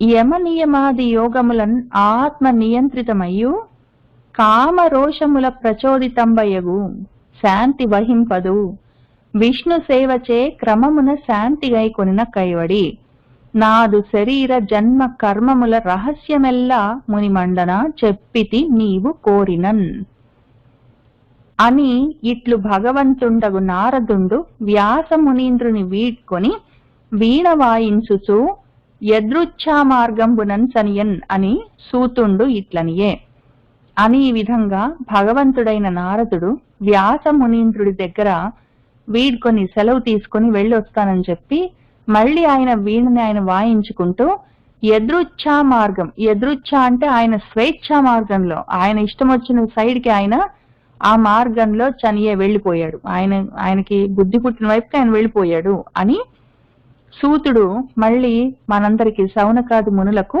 ఇట్లనియే ఈ విధంగా చెప్తూ ఉన్నాడు అన్న దగ్గర ఒక్క నిమిషం ఆపి మనము మన నారదుల వారి గురించి ఒక్కసారి చూసుకుందాం. ఆయన ఎంతో తాపత్రయంతో మొత్తం ఆయన జన్మ కర్మ రహస్యాలన్నీ చెప్పారు మనకు, ఆయన శరీరాల గురించి చెప్పారు, ఆయన ఏం సాధించారు అవన్నీ చెప్పారు. దాన్ని ఎంతో జాగ్రత్తగా విని మన వ్యాస మహర్షి మన కోసం రాసిచ్చారు. దాన్ని మన పోతన గారు తెనిగీకరించారు. మన సూతుల వారందరూ చెప్తున్నారు. అసలు ఏంటి ఆ విషయం అంతా ఒక్కసారి చూసుకుందాం సింహావలోకనంలాగా. మన నారదుల వారు ఉన్నారు. మొత్తం ఆయన గురించిన జీవిత విశేషాలు ఎంత చెప్పినా కూడా ఆయనకు ఒక 5 సంవత్సరాలు ఉన్నాయి. ఆయనకు తల్లిగారు ఉన్నారు. ఆమె పాము కాటుతో ఒక రోజు చచ్చిపోయింది. ఆ మాత్రం బంధం కూడా పోయింది. ఆయనకు ఒక శరీరం ఉండే. ఆ ఉన్న శరీరంతో ఏం చేశారు? ఇంతే. మొత్తం ఆయన జీవిత విశేషాలు మనకు తెలిసింది ఇంతే, ఇంకేం లేదు అక్కడ. ఆయన చెప్పని కూడా లేదు. అంతకన్నా ఎక్కువ మనం పట్టించుకోవాల్సిన అవసరం లేదు కాబట్టి ఆయన చెప్పలేదు. ఇప్పుడు మనము ఫోకస్ చేయవలసింది ఏంటంటే ఆయనకు లేనివేంటి. ఆయనకి ఏ జంజాటాలు లేవు నాకని చెప్పాడు. ఆటలు కూడా లేవు, నేను ఆడుకోవడానికి కూడా పోలేదని చెప్పాడు. ఎండకు వానకు నేను ఓడక వాళ్లకు సేవ చేశానని చెప్పాడు. కాబట్టి ఎండ వానలు, సుఖ దుఃఖాలు, ఏదో శీతోష్ణాలు అవన్నిటిని ఆయన పట్టించుకోలేదు. భగవద్గీతలో మన భగవంతుడు చెప్పినట్టు ఈయన ఏవి పట్టించుకోలేదు. మోహం కూడా లేదు. అంతకన్నా ముందు మా అమ్మగారు అన్న మోహము లేదు. వాళ్ళ అమ్మగారు చనిపోతే అయ్యో చచ్చిపోయిందన్న మోహము లేదు ఆయనకి. వాళ్ళ అమ్మగారు ఉన్నంత వరకు నేను వెళ్ళిపోతానంటే మన యోగులు చెప్పినట్టు నేను ఇక్కడే ఉండాల్సి వచ్చింది, మా అమ్మ దగ్గర ఏవో పనులు చేయాల్సి వచ్చింది, నేను వెళ్ళిపోతాను అని పట్టుదలలు కూడా లేవు. ఆయన ఏమీ పట్టించుకోలేదంటే పట్టించుకోలేదు అంతే. ఆయనకు అసలు ఏ పట్టుదల లేదు, పట్టుకోవడమే లేదు. పట్టుకోవడమే బంధం. ఆయనకి ఏ బంధాలు లేవు. వాళ్ళ అమ్మగారు వెళ్ళిపోయినప్పుడు దుఃఖం కూడా లేదు ఆయనకి. మోహము లేదు, దుఃఖము లేదు. ఆయనకు సంఘము లేదు. మొత్తం ఊరు వాకిలి అన్ని వదిలిపెట్టి వెళ్ళిపోయాడు. అడవిలోకి వెళ్ళిపోయి ఒక్కడే ఉన్నాడు. అసలు సంఘమే లేకుండా ఉన్నాడు. అక్కడ కూడా ఉండలేదు. పోనీ ఆయన తర్వాత శ్రీ మహావిష్ణువు మనసులో తోచిన తర్వాత ఇట్లా జరుగుతుంది తర్వాత అని చెప్పిన తర్వాత అయినా ఆయన ఏమైనా అక్కడే ఒక ఆశ్రమం ఏమైనా కట్టుకొని ఒక చిన్న గుడిసె లాంటిది పెట్టుకొని ఒక ప్లేస్ లో ఉండి అట్లా గుడిసెలేదు, మొత్తం భూమి అంతా తిరుగుతూ ఉన్నాను అన్నాడు. ఆయన సంఘం పెట్టుకోలేదు. ఇంకా తర్వాత శరీరంతో కూడా సంఘం పెట్టుకోలేదు. అది పడిపోయినప్పుడు అమ్మాయి తోచింది నాకు అన్నాడు. తెలిసింది, అది పడిపోయినట్టు నాకు తెలిసింది అన్నాడు. అట్లుంది పరిస్థితి. కాబట్టి ఇవేవి ఆయనకు లేవు. ఆయనకు ఉన్నవేంటి అంటే పాటవంతోటి నేను పనులు చెప్తూ చేసేవాడిని అన్నాడు. చాలా సమర్థతతోటి చేశాడు. ఎంతో శక్తి ఉంది, సామర్థ్యం ఉంది ఆయనకి, జ్ఞానం ఉంది చేయగలిగేందుకు, భక్తి ఉంది ఆయనకి, ఎంతో భక్తి శ్రద్ధలతోటి చేశాడు. వివేకం కూడా ఉంది ఆయనకి. ఆలోచించుకొని చేశాడు. పని ఒకటి చెప్తే ఒకటి, వాళ్ళని ఎట్లా చేయాలని అడిగి అవన్నీ కాదు. చెప్పిన పనిని ఎట్లా చెయ్యాలి అన్న వివేకం కూడా ఉంది ఆయనకి. వివేక జ్ఞానం కూడా ఉంది ఆయనకి. అనన్య చింతన ఉంది. ఏదైనా చెప్తే దాని మీద ఫోకస్ చేయగలిగే శక్తి ఉంది, ఫోకస్ ఉంది, కాన్సన్ట్రేషన్. అనన్యం వేరే దాని మీద ఆలోచన లేదు ఆయనకి. మళ్ళీ మనసు జారిపోయేది లేదు. ఆ 4 నెలలు వాళ్ళు ఉన్నారు, అప్పుడు విన్నాడు. తర్వాత వాళ్ళు వెళ్ళిపోయినాక మర్చిపోవడం లేదు. అన్యం లేదు. ఇంకా అదొక్కటే పట్టుకున్నాడు. ఇవి ఉన్నాయి ఆయనకి. ఇవన్నీ లేవు, ఇవన్నీ ఉన్నాయి. ఆయన ఇంతకి వాటితోటి ఉన్న వాటితోటి లేని వాటిని వదిలించుకుంటూ ఉన్న వాటిని పెంచుకుంటూ ఆయన ఇంతకి చేసింది ఏంటంటే శ్రవణం చేశాడు. వాళ్ళు చెప్పినవి అప్పుడు విన్నాడు 4 నెలలు.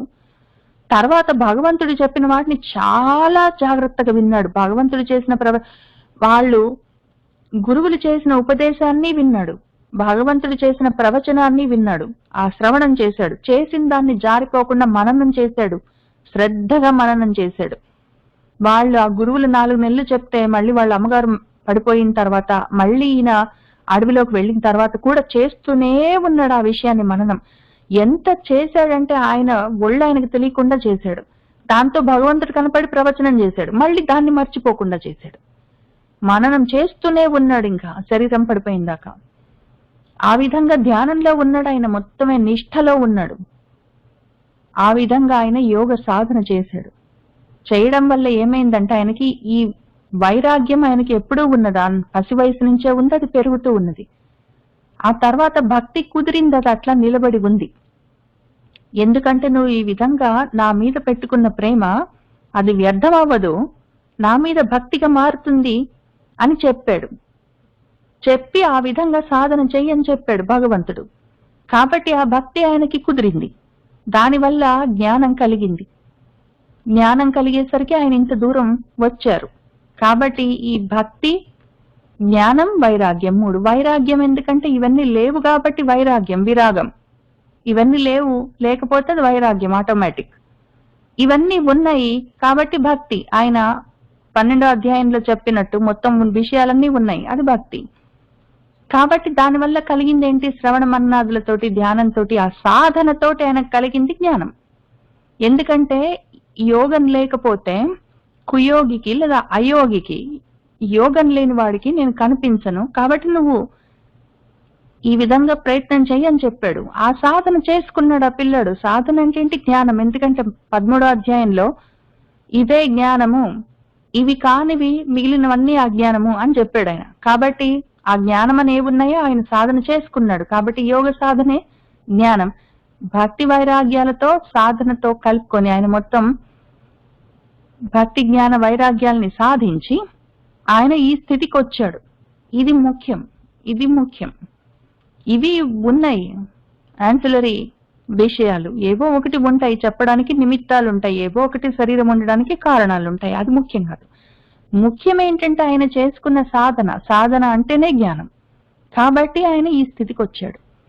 ఈ విషయాలు మనం తెలుసుకున్నంత మాత్రం చేతనే నాకు అది పరమోత్సాహంగా ఉంది. మనకు కూడా మన గురువులు వీళ్ళందరూ మనకన్నా ముందుండి మార్గనిర్దేశం చేస్తున్నారు. మనకెంత అదృష్టం. కాబట్టి అని అటువంటి నారద మహర్షికి నమస్కారం చేసుకుని మనం తర్వాత చదువుకుందాము. వాయించు వీణనెప్పుడు మ్రోయించు ముకుంద గీతములు, జగములకున్ చేయించు చెవుల పండువు, మాయించు అఘాళిన్ ఇట్టి మతి మరిగలడే అని మన సూతుల వారు చాలా సంతోషంగా చెప్పుకుంటున్నారు మనందరికీ, మన శౌనకాది మునులందరికీ. ఆయన ఏమంటున్నారంటే, వాయించును ఎప్పుడు వీణను వాయిస్తూనే ఉంటాడు మన నారద మహర్షి. మోయించు ముకుంద గీతములు, ఆ వీణానాదంతో పాటు ఆయన మోగించేది ఏంటి అంటే ముకుందుడి పైన ముక్తిని ఇచ్చేవాడు ముకుందుడు. ముక్తిని దదాతీతి ముకుందహాని, ముక్తిని ఇచ్చేవాడు ముకుందుడు. అటువంటి గీతాలని మ్రోగిస్తూ ఆ వీణను వాయిస్తూ తిరుగుతూ ఉంటాడు. ఈ ముకుందుడి గీతాలని వాయిస్తున్నవాడు ముక్తి ఇవ్వగలిగిన వాడి గురించి చెప్తూ తిరుగుతూ ఉన్నవాడు. ఎక్కడెక్కడ చెప్తున్నాడు ఆయన? రామాయణంలో వాల్మీకి దగ్గరికి వెళ్తాడు, రామాయణాన్ని క్లుప్తంగా చెప్పి ఈ విధంగా రాయమని చెప్తాడు. ఇక్కడ భాగవతానికి వస్తాడు, మన వ్యాసుల వారికి క్లుప్తంగా ఈ విషయాలు చెప్పి, కాబట్టి ఇవి రాయి ప్రజలు బాగుపడతారని చెప్తాడు. ఆ విధంగా చెప్తూ ఉన్నాడు. ఎందుకు చెప్పగలుగుతున్నాడంటే ఆయన నారదుడు. నారం దదాతి ఇది నారదాన్, దానికి వ్యుత్పత్తర్థం. ఆయన పేరేంటో మనకు తెలియదు ఇప్పటిదాకా. కానీ ఆయన ఈ భక్తి జ్ఞాన వైరాగ్యాల్ని ఎంత సాధించారంటే ఆ సాధనతోటి ఆ జ్ఞానం ఆయన అయిపోయారు. ఆ జ్ఞానం అయిపోయి ఆ జ్ఞాన సారాన్ని, ఆ నారాన్ని ఆయన దాని ప్రదానం చేస్తూ తిరుగుతూ ఉంటారు అందరికి. ఇటువంటి వాళ్ళకే కాదు, వాళ్ళకి వీళ్ళకే కాదు, వ్యాసుల వారికి వాల్మీకి మహర్షికి కూడా అటువంటి జ్ఞాన సారాన్ని ఆయన ప్రదానం చేశారు. అటువంటి స్థితికి ఆయన ఎదిగారు. అటువంటి స్థితిలో ఉన్నారు నారదుల వారు. అటువంటి వారు ఆయన ఎప్పుడు ముకుంద గీతాలని ఆ వీణ మీద మోగిస్తూ ఆ వీణను వాయిస్తూ తిరుగుతూ ఉంటారు. తిరుగుతూ ఊరికే ఉండరు ఆయన. జగములకు చేయించు చెవుల పండువు, చెవుల పండువగా ఆయన ఆ జగములన్నిటికీ సంతోషం కలిగిస్తూ చెవుల పండగగా పాటలన్నీ పాడుతూ తిరుగుతూ ఉంటారు. ముకుందుడి విషయాలే చెప్తూ తిరుగుతూ ఉంటారు. ఆయన అఘాళి, అఘములు అంటే పాపములు, ఆళి అంటే సమూహం, ఈ అఘముల సమూహాన్ని ఆయన మాసిపోయేటట్టు సమసిపోయేటట్టు చేస్తూ ఉంటారు. ఇటువంటి మతి అంటే జ్ఞాని, మతి కలిగిన వాడు, గొప్ప బుద్ధి కలిగిన వాడు, గొప్ప బుద్ధిమంతుడు, జ్ఞాని మరి కలడే ఇంకెవరైనా ఉన్నారా? నారదుణ్ణి మించిన వాడు ఇంకెవరైనా ఉన్నారా అని మన సూతుల వారు అంటూ ఉన్నారు. వాయించు వీణనెప్పుడు మ్రోయించు ముకుంద గీతములు, జగములకున్ చేయించు చెవుల పండువు, మాయించు నఘాళిన్ ఇట్టి మతి మరి కలడే అని నారదుని కొనియాడిన సూతుని చూసి నారదు మాటలు విన్న వెనుక భగవంతుండైన బాదరాయనుండు ఏమి చేసన్ అని శౌనకుండడిగిన సూతుండు ఇట్లనియే.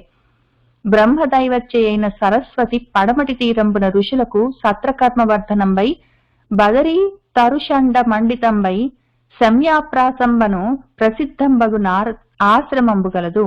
అందు జలంబుల వార్చి కూర్చుండి వ్యాసుండు తన మదిని తిరంబు చేసుకుని భక్తియుక్తంబైన చిత్తంబునన్ పరిపూర్ణుండైన ఈశ్వరున్ కాంచి ఈశ్వరాధీనం మాయావృతంబైన జీవుని సంసారంబుగని జీవుండు మాయ చేత మోహితుండై గుణ వ్యతిరిక్తుండయ్యు మాయా సంగతిన్ తాను త్రిగుణాత్మకుండని అభిమానించుచు త్రిగుణత్వాభిమానంబునన్ కర్తయు భోక్తయునను అనర్థంబు వందును అనియు అయి అనర్థంబునకు నారాయణ భక్తియోగంబు గాని ఉపశమనంబు వేరొకటి లేదనియు నిశ్చయించి అని ఈ విధంగా నారదుని కొనియాడిన సూతుని, నారదుని గొప్పగా పొగుడుతూ ఉన్న సూతుణ్ణి చూసి, నారదు మాటలు విన్న వెనుక భగవంతుండైన బాదరాయనుండు ఏమి చేసెను అని మన శౌనకుడు అడిగిన సూతుడు ఇట్లా అన్నాడు. నారదుడు ఆ విధంగా చెప్పాడు కదా, ఆయన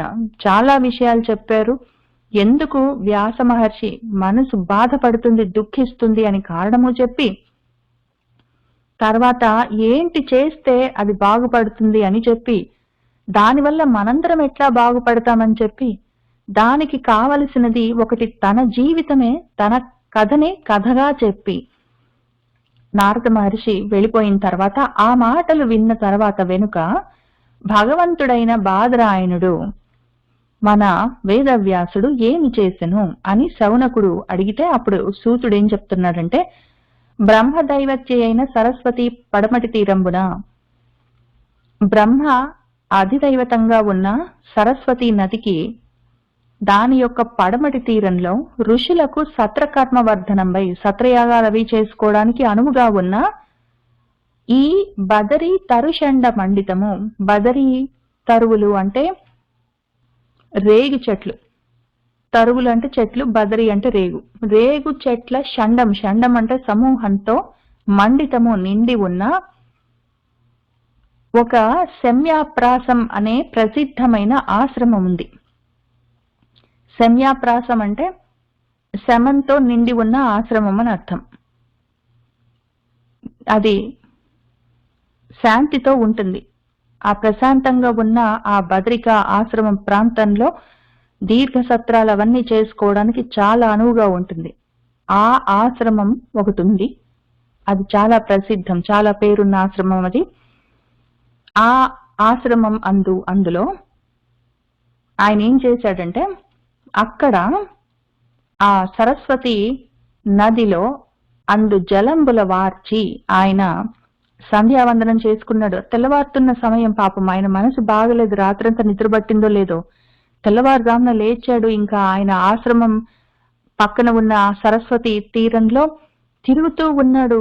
అదే పనిగా తిరుగుతూ బాధపడుతూ ఉంటే, ఎందుకు ఇంత జరిగింది అని ఆయన చాలా దిగులు పడుతుంటే, అప్పుడు నారదుల వారు వచ్చారు. ఆ సమయంలో బ్రాహ్మీ ముహూర్తంలో వచ్చి ఇదంతా మాట్లాడుకున్నారు. ఇప్పుడు ఆయన నారదుల వారు వెళ్ళిపోయారు. ఇంక ఇప్పుడు తెల్లవారుతుంది కాబట్టి ఆ పూర్వ సంధ్య, ఆ సమయంలో ఆయన సంధ్యావందనం చేసుకున్నారు. అక్కడ కూర్చున్నారు. మన వ్యాసుడు తన మనసును తిరంబు చేసుకుని స్థిరంగా చేసుకున్నాడు. అంతకన్నా ముందు తల్లడిల్లిపోయింది. ఆయన మనసు చాలా ఉద్విగ్నతకు లోనైంది. పాపం చాలా బాధపడ్డాడు మనందరి కోసం. ఇప్పుడు మనసుని దిటవు చేసుకున్నాడు. ఆయనకి ఏం చేయాలో అర్థమైంది. ఆయన భక్తియుక్తంబైన మనసులో భక్తి కుదురుగా ఉంది. ఇప్పుడు ఏ విధమైన విషయాలు ఏ విధంగా చెప్తే అందరికీ పనికొస్తాయన్న విషయం ఆయనకు అర్థమైంది. ఆ రకంగా ఆయన చిత్తంబున మనసులో పరిపూర్ణమైన ఆ ఈశ్వరుణ్ణి కాంచి మనసులో ధ్యానం చేసి ధ్యానంలో చూసుకున్నాడు. తర్వాత ఈశ్వరాధీన మాయావృతంబైన ఈశ్వరుడికి అధీనమై ఉండి మాయతో ఆవరించబడి ఉన్న ఈ జీవుని సంసారంబుగని, ఈ ప్రజలందరూ జీవులందరూ ఉన్నారు, వాళ్ళందరూ ఈ సంసారంలో ఉంటారు, సృష్టిలో జన్మిస్తూ ఉంటారు, ఏంటో చేస్తుంటారు. ఇదంతా ఆయన మనసులో చూసుకున్నాడు. జీవుడు మాయ చేత మోహితుండై, మాయతోటే ఈ మోహానికి గురయ్యి, ఆ మాయ ఏంటి అంటే ఈశ్వరాధీనమైన మాయ, అది మొత్తం ఆవరించి ఉంటుంది. అందులో ఉన్న జీవుడు దాని వల్ల మోహానికి గురవుతాడు. అది దాటడం ఎట్లానో తెలీదు. కాబట్టి ఏమవుతాడంటే గుణ వ్యతిరిక్తుండయ్యు, గుణాలతో సంఘం ఆ జీవుడికి లేదు. గుణాలకి వ్యతిరేకం అయి ఉన్నా కూడా ఏంటో మరి ఆ మాయ సంగతి వల్ల, ఆ మాయతో ఉన్న సాంగత్యం వల్ల తాను త్రిగుణాత్మకుడు అని అనుకుంటాడు. నాకన్ని గుణాలన్నీ నాకే ఉన్నాయి అనుకుంటాడు. అనుకొని అభిమానించుచు దేహాభిమానంతో ఉంటాడు. తర్వాత ఉత్త దేహాభిమానమే కాదు, ధనాభిమానము, తర్వాత ఆది అభిమానము అని చెప్పి ఆయన దేహ ధనాద్యభిమానం అని ఇంతకుముందు చెప్పారు. ఆ అభిమానాలన్నీ పెంచుకుంటాడు, నాది నాది నాది అని. ఈ రకంగా త్రిగుణత్వాభిమానము, పైగా త్రిగుణాలు కూడా నావే నావే అనుకుంటుంటాడు. వీటితో ఉండి కర్తను నేనే, పని చేస్తాను, దానివల్ల నాకేదో వస్తుంది, ఆ ఫలము నాదే, దాన్ని నేను అనుభవిస్తాను, భోక్తా నేనే అని అనర్థంబు నందును ఈ రకమైన అనర్థాలన్నీ కొని తెచ్చి పెట్టుకుంటాడు. కాబట్టి అదొక ప్రాబ్లం ఉంది అనియు, పైగా ఈ అనర్థంబునకు ఆ అనర్థంలో నుంచి, అనర్థం అంటే అర్థం కానిది, అర్థం లేనిది అనర్థం, పరమార్థం కానిది, పరమార్థం కాకుండా తక్కువ రకంగా ఉండిపోయింది అనర్థం. పరమార్థాన్ని సాధించగలిగిన వాడు అయి ఉండి కూడా త్రిగుణాలు నావే అనుకుంటాడు, కర్మలు నావే అనుకుంటాడు, కర్మ ఫలాలు నావే అనుకుంటాడు, అనుభవాలు నావే అనుకుంటాడు, తింటూ ఉంటాడు, ఏడుస్తూ ఉంటాడు, తిరుగుతూ ఉంటాడు, ఈ మాయలో ఉంటాడు, మోహంలో ఉంటాడు. ఇంతటి అనర్థాన్ని తెచ్చి పెట్టుకున్నాడు. పరమార్థం వాడే అయి ఉన్నాడు, ఆ పరమార్థం తెలుసుకోలేకుండా ఉన్నాడు. ఇప్పుడు దీనికి విరుగుడేంటి అంటే నారాయణ భక్తి యోగం గాని, నారాయణ పైన భక్తి యోగం ఒకటి వీడికి పుడితే దానివల్ల తప్ప కాని అంటే దానివల్ల గాక ఉపశమనంబు వేరొకటి లేదనియు. దీనికి ఉపశమనం, ఉపశాంతి ఇంకా లేదు, దీనికి విరుగుడు లేదు, దీన్ని ఉపశమింప చేసేది ఇంకొకటి లేదు, వేరొకటి లేదు అని నిశ్చయించుకున్నాడు ఆయన. ఎందుకు భక్తి అవసరము అంటే మన నారదుల వారి విషయంలో కూడా అదే కదా జరిగింది. ఆయన కొంత మనసుని నిగ్రహించుకున్నాడు, కానీ అక్కడికి అయిపోలేదు, భక్తి కావాల్సి వచ్చింది. భగవంతుడు భక్తిని ఇచ్చాడు, దానితో ఆయన సాధన చేసుకున్నాడు, సాధన వల్ల జ్ఞానం కలిగింది, జ్ఞానం వల్ల ఆయన ఈ స్థితికి వచ్చాడు. ఇదంతా జరగాలి. కాబట్టి అసలు వైరాగ్యమే లేకుండా, విరాగమే లేకుండా వస్తు విశేషాల మీద రాగంతో తిరుగుతున్న వాళ్ళు ముందు వాటిని కొంతైనా తగ్గించుకోవాలి. కాబట్టి దానికి ఏదో ఒక అవకాశం ఇవ్వాలి. అంతకన్నా మంచిదేదైనా చేతికిస్తే అది చూసుకొని అప్పుడు అంతకన్నా తక్కువ రకం వాటిని వదిలేసే అవకాశం ఉంటుంది. కాబట్టి వాళ్లకు నారాయణ భక్తి కావాలి. దానికి నారాయణుడి కథలిస్తే ఆ కథలని పట్టుకొని మిగిలిన విషయాల్ని వదులుతారు, అది వైరాగ్యం ఉంటుంది. ఆ కథలని పట్టుకొని వాళ్ళు బాగుపడతారు, భక్తి కలుగుతుంది, దాంతో వాళ్లకు జ్ఞానం వస్తుంది, దాంతో బాగుపడతారు. ఇది ఇంక వేరే మార్గం లేదు, ఇది ఒక్కటే మార్గం అని ఆయనకు అర్థమైంది. ఆ విధంగా ఆయన నిశ్చయించుకున్నాడు. అవనీ చక్రములోన ఏ పురుషుడు ఏ ఆమ్నాయమున్ విన్న మాధవుపై లోక శరణ్యుపై భవములను తప్పింపగా చాలు భక్తి విశేషంబు చెనించునో అట్టి భువన క్షేమంకరంబైన భాగవతామ్నాయము బాదరాయణుడు తా కల్పించే నేర్గొప్పగన్. అవనీ చక్రములోన, ఈ అవని అంటే భూమి, భూచక్రంలో, భూమండలంలో, భూమిలో ఎక్కడైనా సరే ఏ పురుషుడైనా సరే, ఏ ఆమ్నాయమైనా సరే, ఏ వేదమైనా సరే, ఆమ్నాయము అంటే ఆమ్నాయం చేయడం అంటే మళ్ళీ మళ్ళీ చదవడం, వల్లె వేయడం అని అర్థం. ఆ విధంగా వేదాలని వల్లె వేస్తూ చదువుకుంటూ ఉంటాం కాబట్టి వాటిని ఆమ్నాయాలు అంటారు. ఏ వేదం చదివినా సరే, విన్నా సరే, మాధవుడి పైన, లోక శరణ్యుడి పైన, లోకానికంతటికీ ఆశ్రయమై ఉన్నాడు, శరణమై ఉన్నాడు, అటువంటి వాడిపైన మాధవుడు, మా అంటే జ్ఞానము, దానికి భర్త అయి ఉన్నాడు. మా అంటే ఇంకా చాలా అర్థాలున్నాయి, అందులో అన్నిటినీ భరిస్తూ ఉన్నవాడు ధవుడు అంటే భర్త అయి ఉన్నవాడు, లోకం మొత్తానికి శరణమై ఉన్నవాడు, ఆశ్రయ స్థానమై ఉన్నవాడు. ఇటువంటి భవములు, భవాలంటే జన్మలు, వాటిని తప్పింపగా చాలు, వాటన్నిటిని తప్పించడానికి ఈయనొక్కడే చాలు, ఇంక వేరే అవసరం లేదు, వేరేది లేని కూడా లేదు. కాబట్టి అటువంటి భక్తి విశేషంబు ఆ మాధవుడి పైన, లోక శరణ్యుడి పైన ఈ శరీరాల్లో నుంచి, జన్మల్లో నుంచి బయటపడేసే మార్గం చూపించే, దానికి సరిపోయే, దానికి తగిన భక్తి విశేషమైన భక్తి దేని వల్ల జనించునో, పుడుతుందో అటువంటి భువన క్షేమంకరంబైన మొత్తం భువనాలకు, భవములు అంటే జన్మలు, పుట్టుకలు, భూమి అంటే భరించేది, భవము అంటే దాని మీద ఉండేది, భూమి మీద ఉండే మొత్తం ప్రాణికోట్లకు, భువనాలకు, మొత్తం అన్ని లోకాలకు క్షేమంకరంబైనది, క్షేమాన్ని కలిగించేది, కరము అంటే కలిగించేది, క్షేమం కలిగించేది, నిశ్రేయసం కలిగించేది, మోక్షమే కదా క్షేమము. అది కలిగించేది ఏ భాగవత ఆమ్నాయమున్నదో, భాగవతమన్న వేదమున్నదో దాన్ని మన బాదరాయణుడు, మన వేద వ్యాసుడు తాను కల్పించాడు. ఎట్లా అంటే నేర్పొప్పగన్, ఎంతో నేర్పుతోటి, ఎంతో చాకచక్యంతో, నైపుణ్యంతో, ఎంతో తెలివితేటలతోటి, ఎంతో శ్రమపడి ఆయన మొత్తం ఆయన శక్తినంతా పణంగా పెట్టి ఈ భాగవతం అనే వేదాన్ని ఆయన సృష్టించాడు.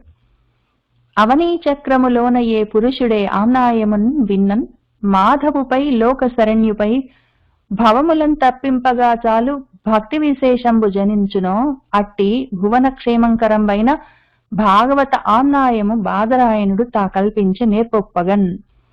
ఇట్లు భాగవతంబు నిర్మించి మోక్షార్థి అయిన శుకునిచే చదివించన్ అని చెప్పిన విని శౌనకుండు నిర్వాణ తత్పరుండును సర్వోపేక్షకుండును అయిన శుకయోగి ఏమిటికి భాగవతంబు అభ్యసించే అనవుడు సూతుండు ఇట్లనియే. ఇట్లు ఈ విధంగా భాగవతంబు నిర్మించి, భాగవతాన్ని రచించి, మోక్షార్థి అయిన, మోక్షం కోరుకుంటూ ఉన్న, మోక్షాన్ని కావాలనుకుంటున్నవాడు ముముక్షువు, అటువంటి శుకునిచే ఆయన కొడుకు శుకుల వారితో చదివించాడు అని చెప్తే విని శౌనకుడు వెంటనే అడిగాడు.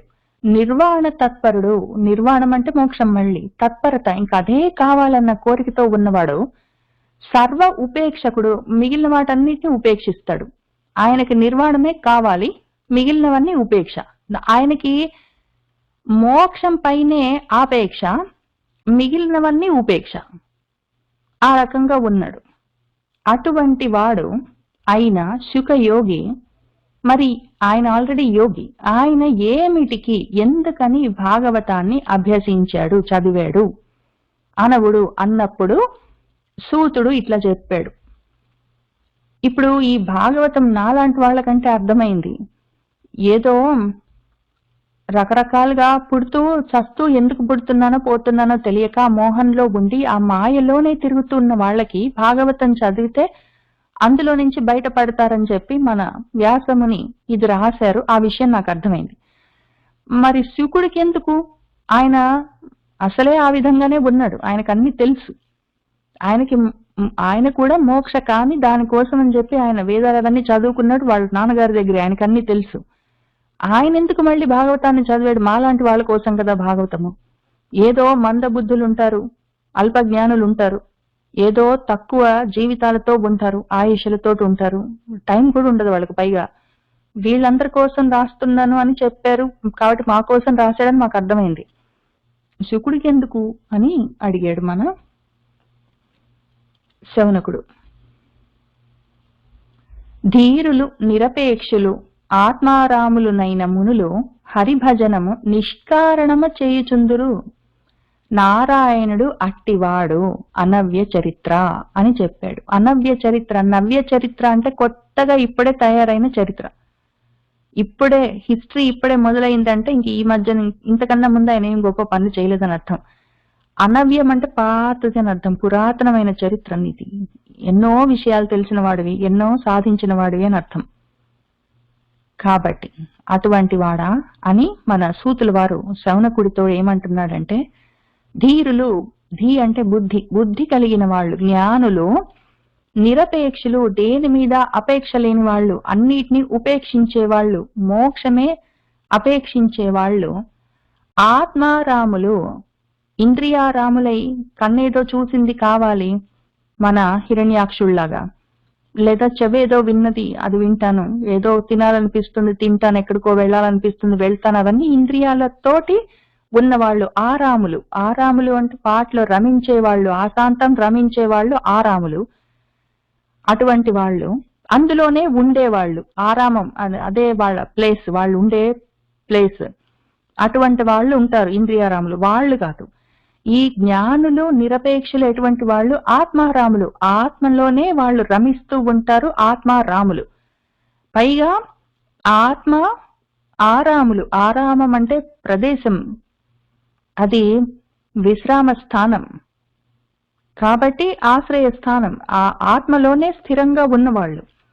అటువంటి వాళ్ళు మునులు మౌనంగా ఉండకేం చేస్తారు, వాళ్ళకి దేని మీద ఆపేక్ష లేదు కాబట్టి మనసు కదలదు. మనసు కదిలితేనే కదా మాటగా బయటకు వచ్చేది, కర్మగా కనిపించేది, పనిగా బయటపడేది.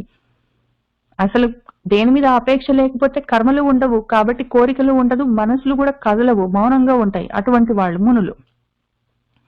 అటువంటి వాళ్ళు కూడా హరిభజనము నిష్కారణమ చేయుచుందురు. ఏ కారణం లేకుండానే హరిని వాళ్ళు భజిస్తూ ఉంటారు. ఎందుకు అంటే భజన చేయకపోతే విభజనం అవుతుంది. విభజనం అంటే ముక్కలు ముక్కలుగా అయిపోతాము, వేరు పడిపోతాము, రూపాలుగా నామాలుగా గుణాలుగా విడిపోతాము.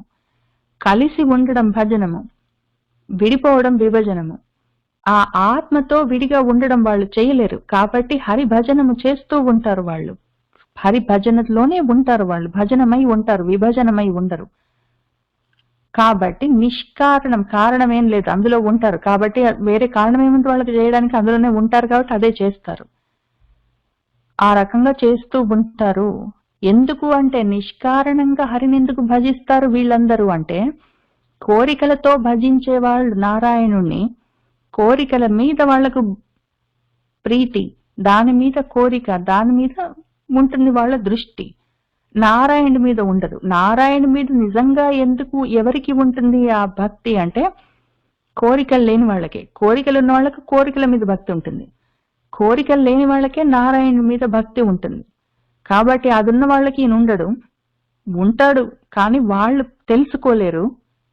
నారాయణుడు అట్టివాడు, నారాయణుని వదిలిపెట్టి ఉండలేక విభజనమై వేరుగా అన్యంగా ఉండలేక అనన్యంగా ఉన్నవాళ్ళు, భజనం చేసేవాళ్ళు ఉంటారు. నారాయణుడు అట్టివాడు కాబట్టి వాళ్ళు ఆయన భజనం చేస్తుంటారు. ఈయన అటువంటి వాడు కాబట్టి ఆ భాగవత కథ విన్నాడు. విని చెప్పులు కూడా లేకుండా, బట్టలు కూడా వేసుకోకుండా, ఎంత దూరము నడుచుకుంటూ నడుచుకుంటూ వెళ్ళి, ఎన్ని రోజులు నడిచాడు, వెళ్ళి ఒక్కడున్నాడు వినడానికి, మనసు సమాయత్తమై వినగలిగే స్థితిలో మనసున్నవాడు ఒక్కడున్నాడని ఆయనకు తెలిస్తే నడుచుకుంటూ వెళ్ళాడు రాత్రి పగళ్ళు. వెళ్ళి ఆ పరీక్షిత్తు దగ్గర కూర్చొని ఆ భాగవతాన్ని చెప్పాడు ఆయన. అటువంటి వాడు మన శుకుడు. అటువంటి వాడు ఆయన చెప్తున్న విషయాన్ని వింటున్నాం, మనకి ఎంత అదృష్టం పట్టిందో. ధీరులు నిరపేక్షులు ఆత్మారాములునైన మునులు హరిభజనము నిష్కారణము చేయుచుందురు. నారాయణుడు అట్టివాడు అనవ్య చరిత్ర అని చెప్పుకుంటున్నాము.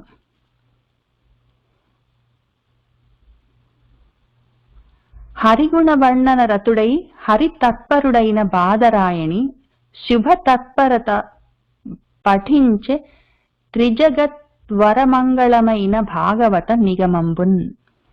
హరిగుణవర్ణన రతుడైన మన శుకుడు హరిగుణగానాలు చేయడంలో ఆయనకి రతి, చాలా కోరిక. ఇప్పుడు వాళ్ళ నాన్న ఆయన అదృష్టం కొద్దీ ఈ భాగవతాన్ని రాసిచ్చాడు. దాని నిండా హరిభజనమే ఉంటుంది, హరివర్ణనమే ఉంటుంది. అదే చేసుకోవచ్చు చాలా సంతోషంగా. ఒక్కడే చేసుకుంటే ఆ చెట్లతోటి, చామలతోటి, లతలతోటి చేసుకుంటూ ఉన్నాడో ఏమో. ఇప్పుడు పరీక్షిత్తు దొరికాడు, వచ్చి ఈయనతోటి చేస్తున్నాడు. ఆయన మన శుకుల వారు హరి తత్పరుడై ఉంటాడు. అదే తత్పరత, అదే శ్రద్ధ, అదే ధ్యాస. అటువంటి బాదరాయణుడి యొక్క బిడ్డ మన శుకుల వారు. ఆయన శుభ తత్పరత, మంగళకరమైన తత్పరత. శుభ తత్పరత అన్నప్పుడు అంత గొప్ప శ్రద్ధతో, ఆయన త్రిజగత్ వర మంగళం, 3 జగాలకు వరము శ్రేష్టమై మంగళకరమై ఉన్న ఈ భాగవతమన్న నిగమాన్ని, ఆ వేదాన్ని ఆయన పఠించాడు, చదివాడు. హరిగుణ వర్ణన రతుడై హరి తత్పరుడైన బాదరాయణి శుభ తత్పరత పఠించే త్రిజగత్ వర మంగళమైన భాగవత నిగమంబున్. ఇంత శుభ తత్పరత తోటి, ఆ గొప్ప నిష్ఠతోటి ఈ భాగవతమన్న నిగమాన్ని ఆయన చదివాడు అని చెప్పుకుంటున్నాం కదా. అది ఒక్క నిమిషం చూద్దాం మనం. ఇందులోనే ఇదే ఘట్టంలోనే మనకు ఒక చోట ఆగమం అని వచ్చింది, ఒక చోట ఆమ్నాయం అని ఒక చోట, ఇక్కడ నిగమం అని వచ్చింది. ఆమ్నాయము, నిగమము, ఆగమము అంటే కొంత కొంత తేడాలున్నాయి, ఒక్కసారి చూసుకుందాము. నిగమము అంటే గమనము అంటే నడవడం, వెళ్ళడం లేక రావడం. ఆగమము అంటే రావడం, అక్కడి నుంచి భగవంతుడి నుంచి మన దాకా వచ్చిన విషయాలు, లేదా భగవంతుడి నుంచి వచ్చిన మనందరం ఆగమం వచ్చిన వాళ్ళం. ఇప్పుడు నిగమము అంటే ఇంకా వెళ్ళడానికి ఏం లేదు, అక్కడికి వెళితే అది ఫైనల్ అల్టిమేట్ రెస్టింగ్ ప్లేస్. ఎక్కడికి వెళ్ళిపోతే మళ్ళీ వెనక్కి రావాల్సిన అవసరం లేదో ఆ విషయాల్ని చెప్పేదేదుందో అది వేదం, అది నిగమం. మిగిలినవన్నీ ఆగమాలు, అక్కడి నుంచి వచ్చిన విషయాలు, ఈ పురాణాలు, ఇవన్నీ ఆ వేదాల్లో ఉన్న విషయాలన్నిటిని మన దాకా తెస్తాయి. అవన్నీ ఆగమాలు తీసుకొని వస్తాయి. నిగమం వేదం అక్కడ ఉంటుంది, అది ఉంటుంది. దాంట్లోకి మనం అందులో ఉన్న విషయం తెలుసుకొని ఎక్కడి నుంచి వచ్చామో అక్కడికి వెళ్ళిపోవడం, నిష్క్రమించడం నిగమం. రావడం ఆగమం, వెళ్ళిపోవడం నిష్క్రమించడం నిగమం. అవి ఆగమాలు, నిగమాలు. ఇంకా ఆగమమైన మనమందరము, వచ్చిన వాళ్ళందరము ఇంకా చాలే అని నిష్క్రమించాలనుకుంటే ఆ నిగమంలో ఉన్న విషయాన్ని తెలుసుకుంటే నిష్క్రమించవచ్చు. ఇంకా అక్కడికి వెళ్ళి ఎక్కడి నుంచి వచ్చామో అక్కడ ఉండొచ్చు, ఏంటై ఉన్నామో అక్కడ ఉండొచ్చు. ఆమ్నాయం అంటే ఇంతకు ముందు చెప్పుకున్నాం, మళ్ళీ మళ్ళీ చెప్పుకుంటూ అనుకుంటూ ఉండడం. ఆమ్నాయం మళ్ళీ మళ్ళీ అనుకుంటూ మననం చేసుకుంటూ ఉండాలి, అనుకుంటూ ఉండాలి, గట్టిగా అంటూ ఉండాలి, సిగ్గు లేకుండా. మన నారదుల వారు చెప్పినట్టు మళ్ళీ మళ్ళీ చెప్పుకుంటూ అనుకుంటూ ఉండడం ఆమ్నాయం చేయడం. అందుకని కూడా అది వేదం, వేదాల్లో నుంచి వచ్చింది కాబట్టి ఇది ఆగమం, వేదం అయి ఉన్నది కాబట్టి అది నిగమం. ఇవి ఆ మాటలకి కొంత కొంత తేడాలతో ఉన్న అర్థాలు. నారదుల వారి గురించి చూసుకున్నట్టే మన శుక్ల వారి గురించి చెప్పుకుందాము. ఆయనకు, నారదుల వారికి ఏదో 5 సంవత్సరాలు ఒక తల్లిగారన్న బంధం ఉంది. ఇక్కడ మన శుక్ల వారికి 16 సంవత్సరాలు ఆయనకి తండ్రి గారన్న ఒక బంధం ఉంది. అది కూడా లేదు, ఆయన పిలిస్తే కూడా పలకని కూడా పలకరు. కనీసం మన నారదుల వారు పూర్వ జన్మలో వాళ్ళ అమ్మగారి దగ్గర ఉన్నారు, ఈయన అది కూడా లేదు. ఈయనకు కూడా జంజాటాలు లేవు, ఆటలు లేవు, ఎండలు లేవు, వానలు లేవు, మోహాలు లేవు, పట్టుదలలు లేవు, దుఃఖాలు లేవు, సంఘాలు లేవు, ఏమీ లేవు, బట్టలు కూడా లేవు, అట్లా తిరుగుతూ ఉంటారు.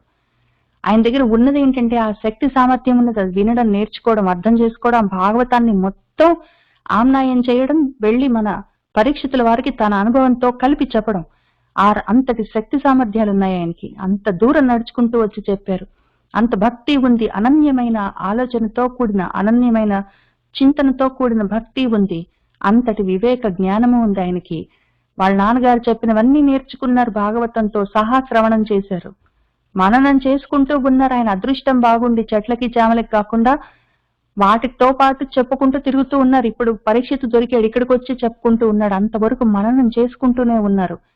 అంతటి ధ్యానంలో కూర్చొని ఆయన 7 రోజులు పరీక్షిత్తు కంటే ప్రాణాలు పోయేందుకు, జనన మనన జీవన్మరణ సమస్య పరీక్షిత్తుకి, ఈయనకేం కష్టం అయినా కూడా అంత శ్రద్ధతోటి, దీక్షతోటి, అంత ధ్యానంలో కూర్చొని పరీక్షిత్తుకి చెప్పారు.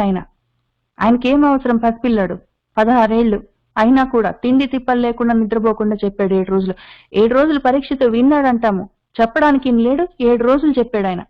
అవసరం లేదు, నిష్కారణం, అకారణంగా చెప్పాడు. అటువంటి యోగము, అటువంటి సాధన అయినది, అటువంటి భక్తి జ్ఞాన వైరాగ్యాలతో ఉన్నవాడు కాబట్టి ఆయన జ్ఞానాన్ని ప్రదానం చేయగలగడానికి వచ్చాడు. ఆయన ఆత్మ జ్ఞానాన్ని ప్రబోధం చేశాడు ఆయన మన పరీక్షిత్కి, మనకి.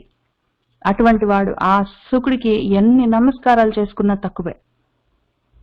అటువంటి వాడు హరిగుణ వర్ణన రతుడై హరితత్పరుడైన బాదరాయణి శుభ తత్పరతన్ పఠించే త్రిజగత్ వర మంగళమైన భాగవత నిగమంబున్. నిగమంబులు వేయు చదివిన సుగమంబులు కావు ముక్తి శుభగత్వంబుల్ సుగమంబు భాగవతమను నిగమంబు పఠింప ముక్తి నివసనము బుధా. నిగమాలు మన వేదాలు 1000 చదివితే మాత్రం ఏం లాభం? అవి ముక్తి శుభగత్వం అంటే సౌభాగ్యం, మోక్షం అనే సౌభాగ్యాన్ని అది సుగమంగా సులువుగా ఇవ్వలేవు కావు. అవి సుగమంగా వేదాలు చదువుకొని సులువుగా మనము ఆ మోక్షాన్ని సాధించడం కష్టం. కానీ ఈ భాగవతం అనే నిగమం ఒకటి ఉంది. భాగవతం అన్న వేదం మన అదృష్టానికి మనకు దొరికింది. అది పఠింప, చదివినంత మాత్రం చేత, చదవడం అంటే అర్థం చేసుకుంటూ ఆలోచించుకుంటూ వివేక జ్ఞానంతో చదవాలి, ఏదో విధంగా కాదు. పరీక్షిత్ విన్నట్టు, శుకుడు చెప్పినట్టు మనము పఠిస్తే అది సుగమంబు చాలా సులువుగా ముక్తి నివసనము, ముక్తి అనే మోక్షం అనే పదము మనకు దొరుకుతుంది. బుధ, ఓ జ్ఞాని. బుధ అంటే చదువుకున్నవాడా, జ్ఞాని అయినవాడా అని సూతుడు శౌనకుణ్ణి పిలిచి చెప్తూ ఉన్నాడు. నిగమములు 1000 చదివిన సుగమంబులు కావు ముక్తి శుభగత్వంబుల్, సుగమంబు భాగవతమను నిగమంబు పఠింప ముక్తి నివసనము బుధ అన్న చోట మనం ఇవాళ ఆపుదాము. సర్వం శ్రీకృష్ణ పరబ్రహ్మ పాదారవిందార్పణమస్తు.